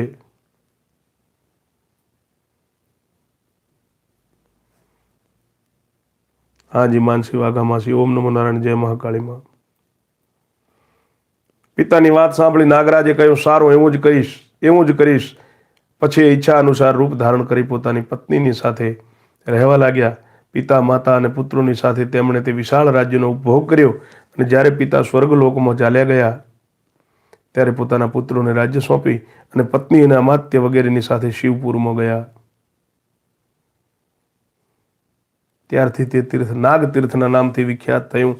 ત્યાં ભોગવતી દ્વારા સ્થાપિત ભગવાન નાગેશ્વર બિરાજે છે. તે તીર્થમાં કરેલું સ્નાન દાન અને અભિષ્ટ ફળ આપે છે.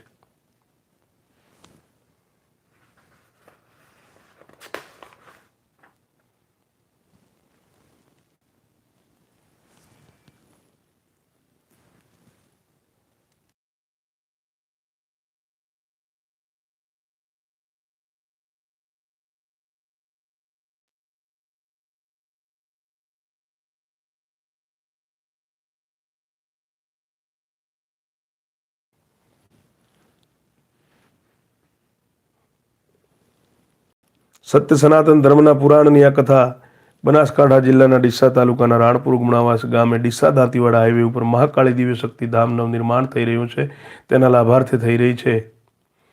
જે પણ ભાવિ ભક્તજનો સહયોગીજનો આપનો અમૂલ્ય સહયોગ આપવા ઈચ્છતા હો આ નવનિર્માણ થનાર માં જગદંબાના ધામમાં, તો આપને આ સ્કેનર ઉપર આપનું અવશ્ય અમૂલ્ય દાન આપવું. ઓમ નમો નારાયણ. જય મહાકાળીમાં. કથામાં આગળ વધીએ. બ્રહ્માજી કહે છે કે ગૌતમીના કિનારા પર માતૃ તીર્થના નામે વિખ્યાત જે ઉત્તમ તીર્થ છે તે મનુષ્યને સર્વ પ્રકારની સિદ્ધિ આપવાનું છે. મનુષ્ય તેના સ્મરણ માત્રથી સઘળી માનસિક ચિંતાઓથી મુક્ત થઈ જાય છે. પૂર્વકાળમાં દેવતાઓ અને અસુરો વચ્ચે ભયંકર યુદ્ધ થયું. તે સમયે દેવતાઓ દાનવોને પરાસ્ત ન કરી શક્યા.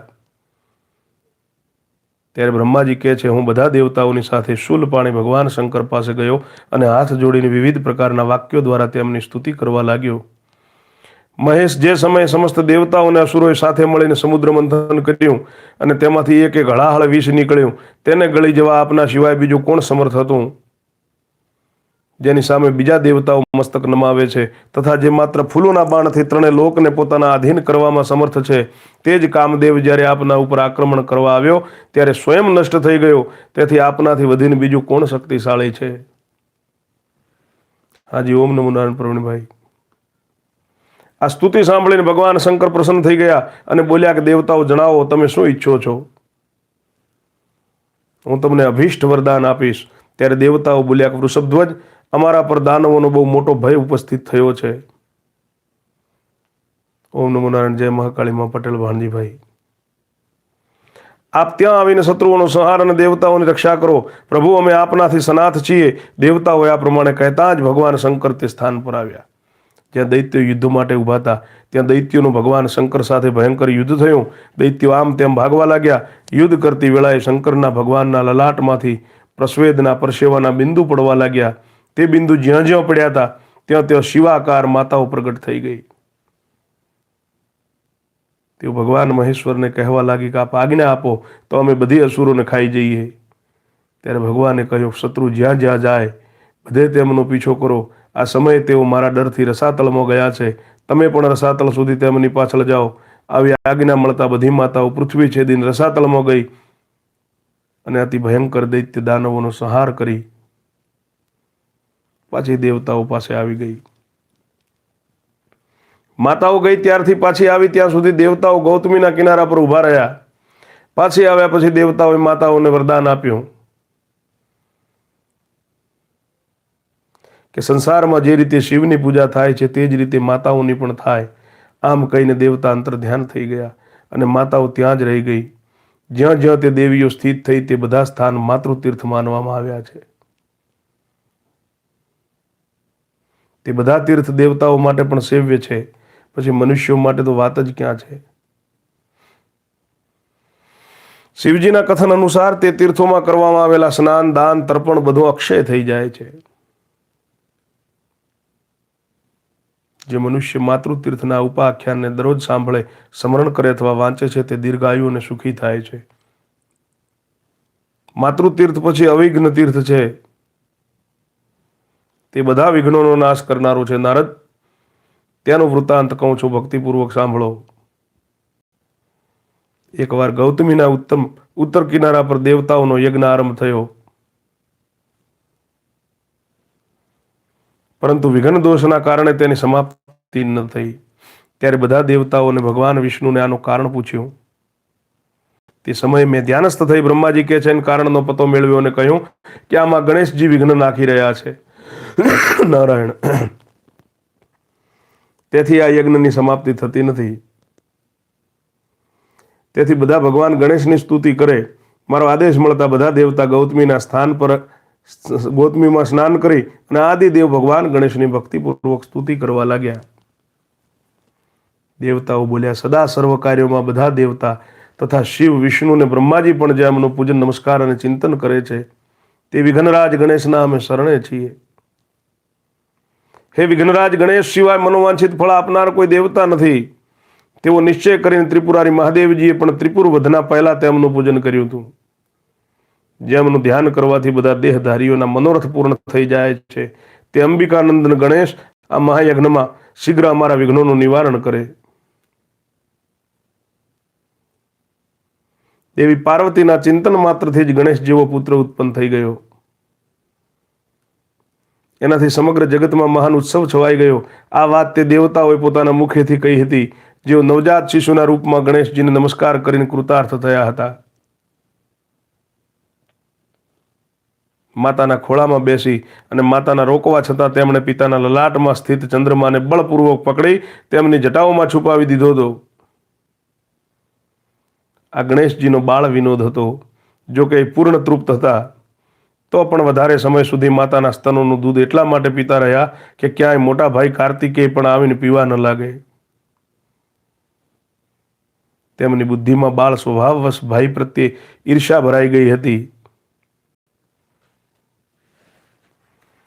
એ જોઈને ભગવાન શંકરે વિનોદવશ કહ્યું કે વિઘ્નરાજ, તમે બહુ દૂધ પીઓ છો, તેથી લંબોદર થઈ જાઓ. આમ કહીને તેમણે ગણેશનું નામ લંબોદર રાખી દીધું. દેવોના સમુદાયથી ઘેરાયેલા મહેશ્વરે કહ્યું કે બેટા, તમારે નૃત્ય કરવું જોઈએ. આ સાંભળીને તેમણે પોતાના ઝાંઝરના રણકાર દ્વારા જ શંકરને સંતુષ્ટ કરી દીધા હતા. આથી પ્રસન્ન થઈને શિવજીએ પોતાના પુત્રને ગણેશના પદ પર અભિષિક્ત કરી દીધા. જે એક હાથમાં વિઘ્નપાસ અને બીજા હાથની ખભા પર કુહાડી રાખે છે તથા પૂજા ન કરવાથી પોતાની માતાના કાર્યમાં પણ વિઘ્ન નાખી દે છે, તે વિઘ્નરાજ જેવો બીજો કોણ છે? જે ધર્મ, અર્થ અને કામ વગેરેમાં સર્વપ્રથમ પૂજનીય છે તથા દેવતા અને અસુર પણ દરરોજ જેમની પૂજા કરે છે, જેમની પૂજાનું ફળ કદી નષ્ટ નથી થતું, એ પ્રથમ પૂજનીય ગણેશને અમે પહેલા મસ્તક નમાવીએ છીએ. જેમની પૂજાથી દરેક પ્રાર્થનાને અનુરૂપ સર્વ પ્રકારના ફળની સિદ્ધિ દેખાય છે, જેમને પોતાના સ્વતંત્ર સામર્થ્ય પર અત્યંત ગર્વ છે, તે બંધુપ્રિય મૂષક વાહન ગણેશજીની અમે સ્તુતિ કરીએ છીએ. જેમણે મનોરથોની સિદ્ધિ તથા વિનોદ દ્વારા માતા પાર્વતીને પૂર્ણ સંતુષ્ટ કર્યા છે, તે અત્યંત સંતુષ્ટ હૃદયના શ્રી ગણેશનું અમે શરણ લઈએ છીએ. આ પ્રમાણે દેવતાઓએ સ્તુતિ કરવાથી ગણેશજીએ તેમને કહ્યું, દેવતાઓ, હવે તમારા યજ્ઞમાં વિઘ્ન નહીં પડે. જ્યારે દેવ યજ્ઞ નિર્વિઘ્ને પૂરો થઈ ગયો ત્યારે ગણેશજીએ તે દેવતાઓને કહ્યું, જેઓ આ સ્ત્રોત દ્વારા ભક્તિપૂર્વક મારી સ્તુતિ કરશે તેમને કદી દરિદ્રતા અને દુઃખ જોવા નહીં પડે. આ તીર્થમાં ભક્તિપૂર્વક સ્નાન અને દાન કરશે તેમના શુભ કાર્ય નિર્વિઘ્ને સિદ્ધ થશે. આ વાતનું તમે સૌ પણ અનુમોદન કરો. એમના આ પ્રમાણે કહ્યા પછી દેવતાઓ એક સ્વરે કહ્યું કે એવું જ થશે. યજ્ઞ સમાપ્ત થયા પછી દેવતા પોતપોતાના સ્થાન પર ચાલ્યા ગયા. ત્યારથી આ તીર્થ અવિઘ્ન તીર્થ કહેવાય છે.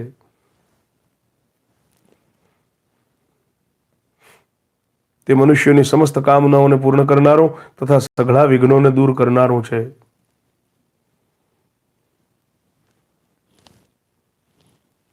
અવિઘ્ન તીર્થ પછી શેષ તીર્થ છે, તે પણ સમસ્ત અભીષ્ટ વસ્તુઓ આપનારો છે.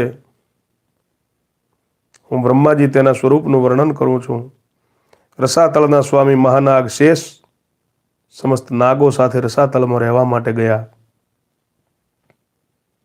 પરંતુ રાક્ષસો, દૈત્યો અને દાનવોએ જેમનો રસાતળમાં પહેલેથી પ્રવેશ થઈ ચૂક્યો હતો, નાગરાજને ત્યાંથી કાઢી મૂક્યા.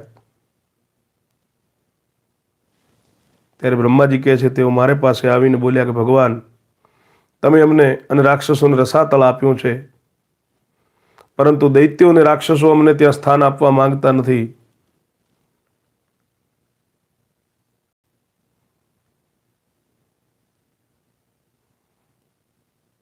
ઓમ નમો નારાયણભાઈ ચૌધરી ભાવાભાઈ રાજોડા, જય મહાકાળીમાં. તેથી આપના શરણમાં આવ્યો છું. ત્યારે મેં નાગને કહ્યું કે તું ગૌતમીના કિનારા પર જા, તે મહાદેવજીની સ્તુતિ કરવાથી તારો મનોરથ પૂર્ણ થશે. તેમના સિવાય બીજું કોઈ ત્રણે લોકમાં એવું નથી જે બધાના મનોરથ સિદ્ધ કરી શકે. મારા કહેવાથી શેષનાગ ત્યાં ગયા અને ગંગામાં સ્નાન કરી હાથ જોડીને દેવેશ્વર મહાદેવની સ્તુતિ કરવા લાગ્યા. ત્રણેય લોકના સ્વામી ભગવાન શંકરને પ્રણામ છે, નમસ્કાર છે. જે દક્ષ યજ્ઞના વિધ્વંસક, જગતના આદિ વિધાતા તથા ત્રિભુવન રૂપ છે, તે ભગવાન શિવને નમસ્કાર છે. જેમના હજારો મસ્તક છે, તે ભગવાન સદાશિવને નમસ્કાર છે. સૌનો સંહાર કરનારા રુદ્રદેવને નમસ્કાર છે. ભગવાન આપ સોમ, સૂર્ય, અગ્નિ અને જળ રૂપ છો, આપને નમસ્કાર છે.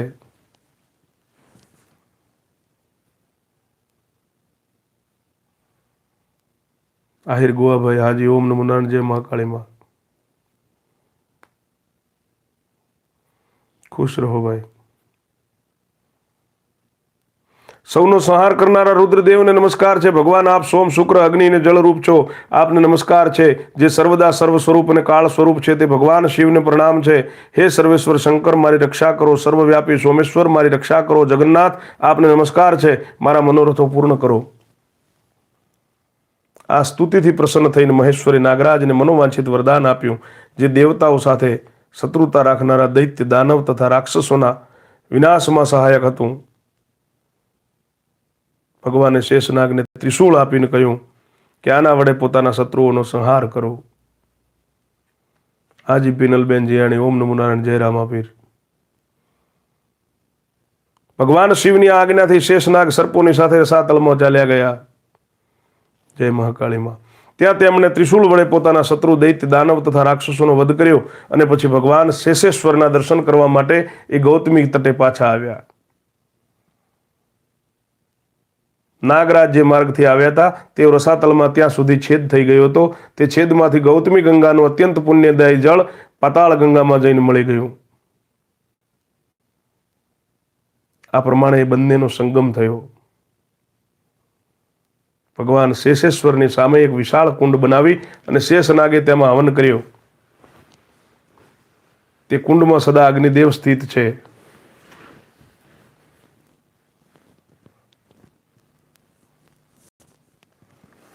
તેમાં ગંગાના જળનો સંગમ થવાથી તે જળ ગરમ થઈ ગયું.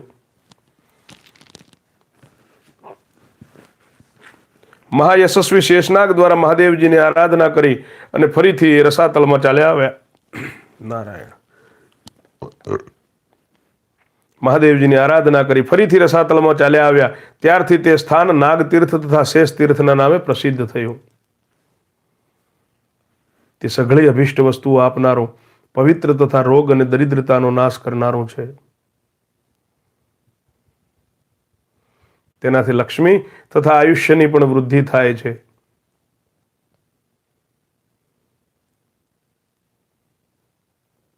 તે પવિત્ર તીર્થ સ્નાન અને દાનથી મોક્ષપ્રદ છે. જે મનુષ્ય આ પ્રસંગનું શ્રવણ કરે છે, મનન કરે છે, પઠન કરે છે, તેની સર્વ કામનાઓ પૂર્ણ થાય છે.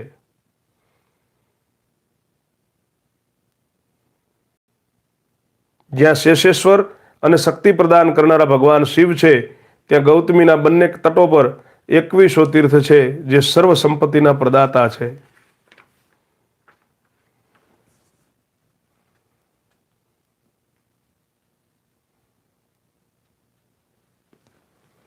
કથામાં આગળ વધીએ તે પહેલા ફરીથી આપ સર્વેને મારા ઓમ નમો નારાયણ. 2 મિનિટનો વિરામ લઈશું અને ફરીથી કથા શરૂ થશે.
बोलिए काशी विश्वनाथ महादेव की जय हो, महाकाली मात की जय हो। બ્રહ્માજી કહે છે ગોદાવરીના ઉત્તર કિનારા ઉપર અસવ તીર્થ, પીપલ તીર્થ અને શનેશ્વર તીર્થ છે. એ શનેશ્વર તીર્થ છે તેમનું ફળ સાંભળો. પૂર્વકાળની વાત છે. દેવતાઓ મહર્ષિ અગસ્ત્યનો અનુરોધ કર્યો. દેવતાઓએ મહર્ષિ અગસ્ત્યને અનુરોધ કર્યો કે આપ વિંધ્ય પર્વતને આદેશ આપીને ઊંચો વધવાથી રોકો. મહર્ષિ અગસ્ત્ય ધીરે ધીરે હજારો મુનિઓની સાથે વિંધ્ય પર્વતની સમીપ ગયા.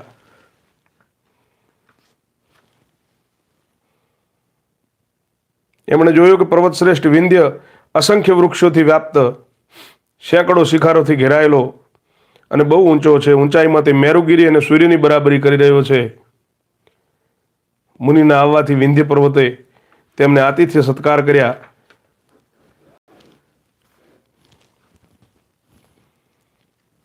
મુનિશ્રેષ્ઠ અગસ્ત્ય બધા બ્રાહ્મણો સાથે વિંધ્યગીરીની પ્રશંસા કરી અને દેવતાઓનું કાર્ય સિદ્ધ કરવા માટે આ પ્રમાણે કહ્યું કે પર્વત શ્રેષ્ઠ, હું તત્વદર્શી મુનિઓની સાથે દક્ષિણ દિશાની યાત્રા કરવા જાઉં છું. તમે મને જવાનો માર્ગ આપો. હું તમારી પાસે આતિથ્યમાં એ જ માગું છું કે જ્યાં સુધી પાછો ના આવું ત્યાં સુધી તમે નીચે નમેલા જ રહેજો. એનાથી વિપરીત કરશો નહીં. વિંધ્ય પર્વતે કહ્યું બહુ સારું, એમ જ કરીશ. મહર્ષિ અગસ્ત્ય તે મુનિઓની સાથે દક્ષિણ દિશામાં ચાલ્યા ગયા. ધીરે ધીરે ગૌતમીના કિનારા પર પહોંચી અને સાંવત્સરિક યજ્ઞમાં દીક્ષિત થઈ ગયા. એમણે ઋષિઓની સાથે 1 વર્ષ સુધીનો યજ્ઞ આરંભ્યો. તે દિવસોમાં કેટબના 2 પાપી પુત્રો રાક્ષસ ધર્મના કંટક બની ગયા હતા. એમનું નામ હતું અશ્વત્થ અને પીપલ. તેઓ દેવલોકમાં પણ વિખ્યાત થયા. બ્રાહ્મણોને હેરાન કરવા એ તેમનું નિત્યનું કામ હતું. બ્રાહ્મણોનું કષ્ટ જોઈ મહર્ષિઓ ગોદાવરીના દક્ષિણ કિનારા પર નિયમપૂર્વક તપસ્યા કરનારા સૂર્યપુત્ર શનેશ્વરની પાસે ગયા અને એમણે આ રાક્ષસોના બધા અત્યાચાર કહી સંભળાવ્યા. આ સાંભળીને શનેશ્વર બ્રાહ્મણના વેશમાં રહેનારા અશ્વત્થ નામક રાક્ષસની પાસે આવ્યા અને પોતે પણ બ્રાહ્મણ બનીને તેમની પરિક્રમા કરી. તેમને પરિક્રમા કરતા જોઈને રાક્ષસ તેમને બ્રાહ્મણ જ સમજ્યો અને દરરોજની જેમ માયા વડે તે પાપી રાક્ષસે તેમને પણ પોતાનો કોળિયો બનાવી દીધા.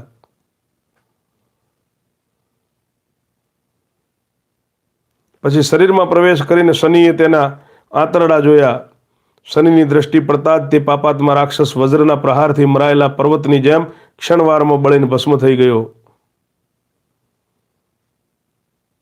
અશ્વત્થને ભસ્મ કરીને તે બ્રાહ્મણ રૂપધારી શનિ બીજા રાક્ષસની પાસે ગયા. ત્યાં તેમણે પોતાને વેદા અધ્યયન કરનારા બ્રાહ્મણ રૂપે ઓળખાવ્યા. જાણે પોતે વિનીત શિષ્ય હતા અને પીપલ ગુરુ. પીપલે અગાઉની જેમ અન્ય શિષ્યોની જેમ શનેશ્વરને પણ પોતાનો કોળિયો બનાવ્યા. પરંતુ ઉદરમાં પ્રવેશ થયા પછી શનિએ તેના આંતરડા પર દ્રષ્ટિ નાખી, તેથી જ તે પણ બળીને ભસ્મ થઈ ગયો. આ પ્રમાણે તે બંનેને મારીને સૂર્યપુત્ર શનેશ્વરે મુનિઓને પૂછ્યું કે હવે મારા માટે કયું કાર્ય છે, તમે બતાવો. મુનિઓને બહુ હર્ષ થયો. એમણે શનિને ઈચ્છા અનુસાર વરદાન આપવાનું વિચાર્યું. શનેશ્વર બોલ્યા, જેઓ મારા દિવસે શનિવારે નિયમથી રહી અને અશ્વત્થનો સ્પર્શ કરે તેમના બધા કાર્ય સિદ્ધ થઈ જાય છે અને મારા દ્વારા થનારી પીડા પણ તેમને ન થાય. જે મનુષ્યો અશ્વત્થ તીર્થમાં સ્નાન કરે તેમના પણ સર્વ કાર્યો સિદ્ધ થઈ જાય.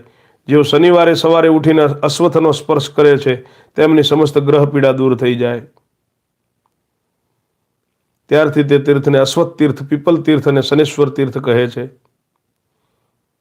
અગસ્ત, સાત્રિક, યાજ્ઞિક અને સામગ વગેરે 16,108 તીર્થ ત્યાં વાસ કરે છે. તે તીર્થોમાં કરેલું સ્નાન અને દાન સઘળા યજ્ઞોનું ફળ આપે છે. હાજી સુધાબેન પટેલ, ઓમ નમો નારાયણ, જય મા મહાકાળી. એની આગળ વિખ્યાત સોમતીર્થ છે. તેમાં સ્નાન અને દાન કરવાથી સોમપાનનું ફળ મળે છે. ઔષધિઓ પૂર્વકાળથી જ સમગ્ર જગતની માતાઓ છે.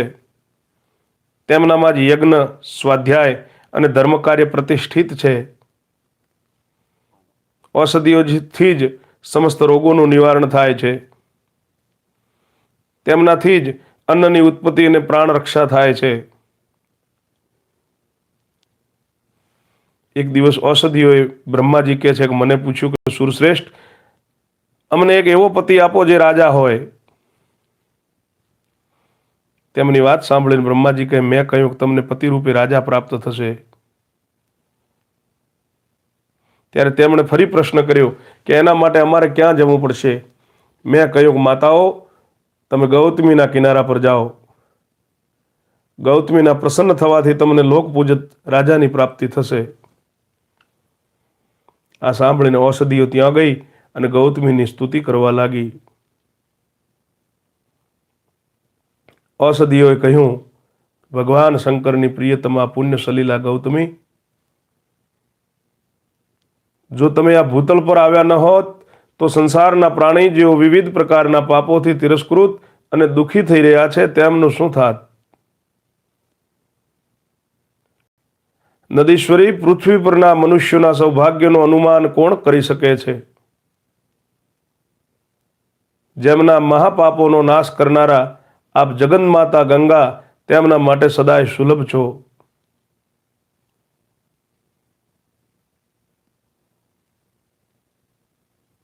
ત્રણેય લોકમાં વંદનીય જગતજનની ગંગા, તમારા વૈભવને કોઈ જાણતું નથી, કેમ કે કામદેવના શત્રુ ભગવાન શંકર પણ આપને સદા મસ્તક પર ધારણ કરે છે. મનોવાંછિત ફળના આપનારા હે માતા, તમને નમસ્કાર છે. પાપોનો વિનાશ કરનારા હે બ્રહ્મમય દેવી, તમને નમસ્કાર છે. ભગવાન વિષ્ણુના ચરણોમાંથી નીકળેલા હે ગંગા, તમને નમસ્કાર છે. ભગવાન શંકરની જટામાંથી પ્રગટ થયેલા હે ગૌતમી દેવી, તમને નમસ્કાર છે. આ પ્રમાણે સ્તુતિ કરનારી ઔષધિઓને ગંગાજીએ કહ્યું કે દેવીઓ, કહો તમને શું આપું? ત્યારે ઔષધિઓએ કહ્યું કે જગન્માતા, અમને અત્યંત તેજસ્વી રાજા પતિ રૂપે પ્રાપ્ત થાઓ એવું આપો. ગંગાજીએ કહ્યું કે માતા ઔષધિઓ, હું અમૃત રૂપ છું, તમે પણ અમૃત સ્વરૂપા છો, ત્યાંથી તમારે યોગ્ય જ અમૃતાત્મા સોમને પતિ રૂપે હું આપું છું.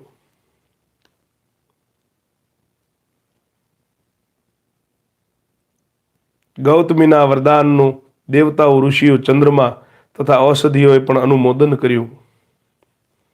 ત્યારબાદ તેઓ પોતપોતાના સ્થાન પર ચાલી ગઈ, જે સ્થાન પર ઔષધિઓએ સમસ્ત પાપ સંતાપનું નિવારણ કરનારા અમૃતત્વ રાજા સોમચંદ્રદેવને પતિ રૂપે પ્રાપ્ત કર્યા, તે સોમતીર્થના નામે પ્રસિદ્ધ થયું. ત્યાં સ્નાન દાન કરવાથી પિતૃ સ્વર્ગમાં જાય છે. જે દરરોજ આ પ્રસંગને વાંચે છે, સાંભળે છે અથવા સ્મરણ કરે છે, તે દીર્ઘાયુ, ધનવાન અને પુત્રવાન થાય છે. ત્યાર પછી ધાન્ય તીર્થ છે, જે મનુષ્યોની સમસ્ત અભિષ્ટ વસ્તુઓ આપનારો છે, તે સુકાળ લાવનારું, કલ્યાણપ્રદ તથા મનુષ્યોને સર્વ પ્રકારની આપત્તિઓમાંથી મુક્ત કરનારું છે. રાજા સોમને પતિ રૂપે પ્રાપ્ત કરી અને ઔષધિઓ બહુ પ્રસન્ન થઈ. તેમને બધા લોકો અને ગંગાજીની સામે અભિષ્ટ વચન કહ્યું. વેદમાં એક પવિત્ર ગાથા છે, જેને વેદના વિદ્વાનો જાણે છે. જે ભૂમિમાં મોલ પાક ઉગ્યો છે તે માતા સમાન અથવા સાક્ષાત માતા જ છે. જે ગંગાજીની સમીપ તેનું દાન કરે છે તે સમસ્ત ઈચ્છિત વસ્તુઓને પ્રાપ્ત કરી લે છે. જે માનવ ઊભા મોલવાળી ભૂમિ, ગાય અને ઔષધિઓને, બ્રહ્મા, વિષ્ણુ તથા શિવ સ્વરૂપ બ્રાહ્મણને ભક્તિપૂર્વક દાન આપે છે, તેનું આપેલું તે દાન અક્ષય થાય છે.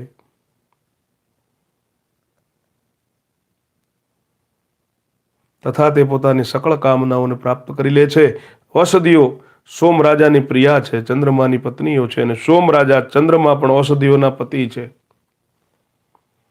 એમ જાણીને બ્રહ્મવેત્તા બ્રાહ્મણને જે અન્નનું દાન કરે છે તે મનોવાંછિત ફળ પદાર્થો પામે છે અને બ્રહ્મલોકમાં જાય છે. ઔષધિઓ રાજા સોમ સાથે વાતચીત કરતા કહે છે કે રાજન, અમે બ્રહ્મરૂપિણી અને પ્રાયરૂપિણી છીએ. જે અમારું બ્રાહ્મણને દાન કરે તેને તમે પાર ઉતારી દો. ચરાચર જેટલું પણ જગત છે તે બધું અમારાથી વ્યાપ્ત છે. અવ્ય, કવ્ય, અમૃત તથા જે કંઈ પણ ભોજનને માટે કામ આવે છે તે અમારો જ શ્રેષ્ઠ અંશ છે. એમ સમજીને જે અન્નનું દાન કરે છે, હે રાજન, તેને પાર ઉતારો. રાજા સોમ, જે ભક્તિપૂર્વક આ વૈદિકી ગાથાનું શ્રવણ, સ્મરણ અથવા પાઠ કરે છે તેને તમે પાર ઉતારો. ગંગા કિનારે જે સ્થાન પર રાજા સોમની સાથે ઔષધિઓએ આ વૈદિકી ગાથાનો પાઠ કર્યો હતો તે ધાન્ય તીર્થ કહેવાય છે. તે દિવસથી તેના અનેક નામ થઈ ગયા. ઔષધ તીર્થ, સૌમ્ય તીર્થ, અમૃત તીર્થ, વેદગાથા તીર્થ અને માતૃતીર્થ. જે મનુષ્ય આ તીર્થોમાં સ્નાન, દાન, હોમ, જપ, તર્પણ અને અન્નદાન કરે છે તેનું તે બધું કર્મ અક્ષય થઈ જાય છે. ત્યાં બંને તટો પર 1600 તીર્થ છે, જે સર્વ પાપહર અને સર્વ સંપત્તિપ્રદ છે.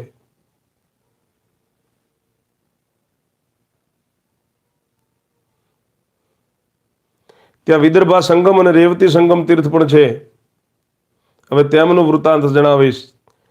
પુરાણ વેદતા પુરુષ એને જાણે છે. મહર્ષિ ભારદ્વાજ એક મોટા તપસ્વી મહાત્મા હતા. તેમની બહેનનું નામ રેવતી હતું. તે કુરૂપા હતી. તેનો અવાજ બહુ વિકૃત હતો. પ્રતાપે ભારદ્વાજ ઋષિ ગંગાજીના દક્ષિણના કિનારા ઉપર બેસીને બહુ ચિંતા કરવા લાગ્યા કે આ ભયંકર આકારની પોતાની બહેનના લગ્ન કોની સાથે કરું? કોઈ પણ આને ગ્રહણ કરતું નથી. કોઈને કન્યા ન થાવ. કન્યા માત્ર દુઃખ આપનારી હોય છે. જેને કન્યા ન હોય તે પ્રાણીનું જીવતા જીવે ડગલે ડગલે મૃત્યુ થાય છે. આ પ્રમાણે પોતાના સુંદર આશ્રમ પર જાત જાતના વિચારો કરી રહ્યા હતા. એટલામાં કઠ નામક મુનિ ત્યાં ભારદ્વાજ મુનિના દર્શન કરવા માટે આવ્યા. એ 16 વર્ષના હતા. શરીર સુંદર હતું. એ શાંત, જીતેન્દ્રિય અને સદગુણોની ખાણ હતા. આવતા જ કઠે ભારદ્વાજને પ્રણામ કર્યા. ભારદ્વાજે તેમનું વિધિપૂર્વક પૂજન કર્યું અને આશ્રમ પર પધારવાનું કારણ પૂછ્યું. કઠે કહ્યું કે હું વિદ્યાર્થી છું અને એ જ ઉદ્દેશથી આપનું દર્શન કરવા આવ્યો છું. જે ઉચિત હોય તે કરો. ભારદ્વાજે કઠને કહ્યું કે મહામતી, તમારી જે ઈચ્છા હોય તે ભણો. હું પુરાણ, સ્મૃતિ, વેદ તથા અનેક પ્રકારના ધર્મશાસ્ત્ર બધું જાણું છું. તમે શીઘ્ર તમારી રુચિ કહો. કુલીન, ધર્મપરાયણ, ગુરુ સેવક તથા શ્રવણ કરેલી વિદ્યાને તત્કાળ ધારણ કરનારા શિષ્ય ઘણા પુણ્યથી મળે છે. કઠે કહ્યું, બ્રાહ્મણ, હું નિષ્પાપ, સેવાપરાયણ, ભક્ત, કુલીન તથા સત્વાદી શિષ્ય છું. મને અધ્યયન કરાવો. એવમ વસ્તુ કહીને ભારદ્વાજે કઠને સંપૂર્ણ વિદ્યા ભણાવી. વિદ્યા પ્રાપ્ત કરી અને કઠ બહુ પ્રસન્ન થયા. તેમણે ભારદ્વાજને કહ્યું, ગુરુદેવ, આપને નમસ્કાર છે. હું આપના મનને અનુકૂળ દક્ષિણા આપવા ઈચ્છું છું.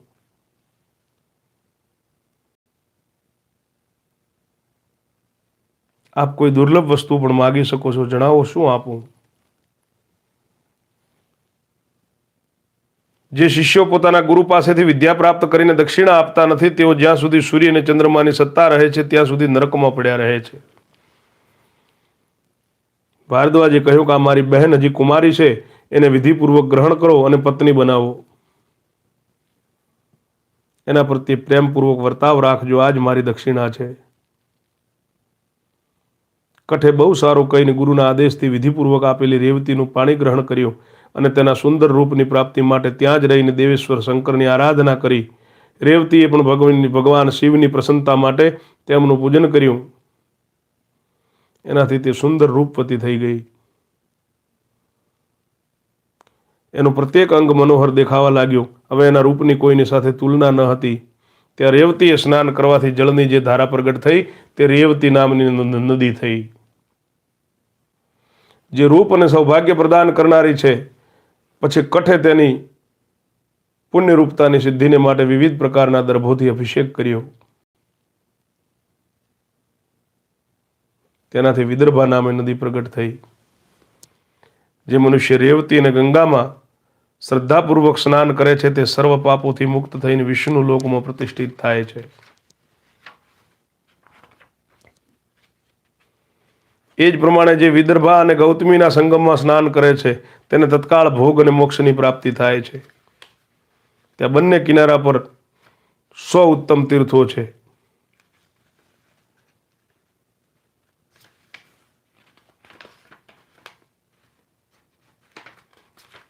જે સર્વ પાપોને નાશ કરનારા તથા સર્વ સિદ્ધિને આપનારા છે।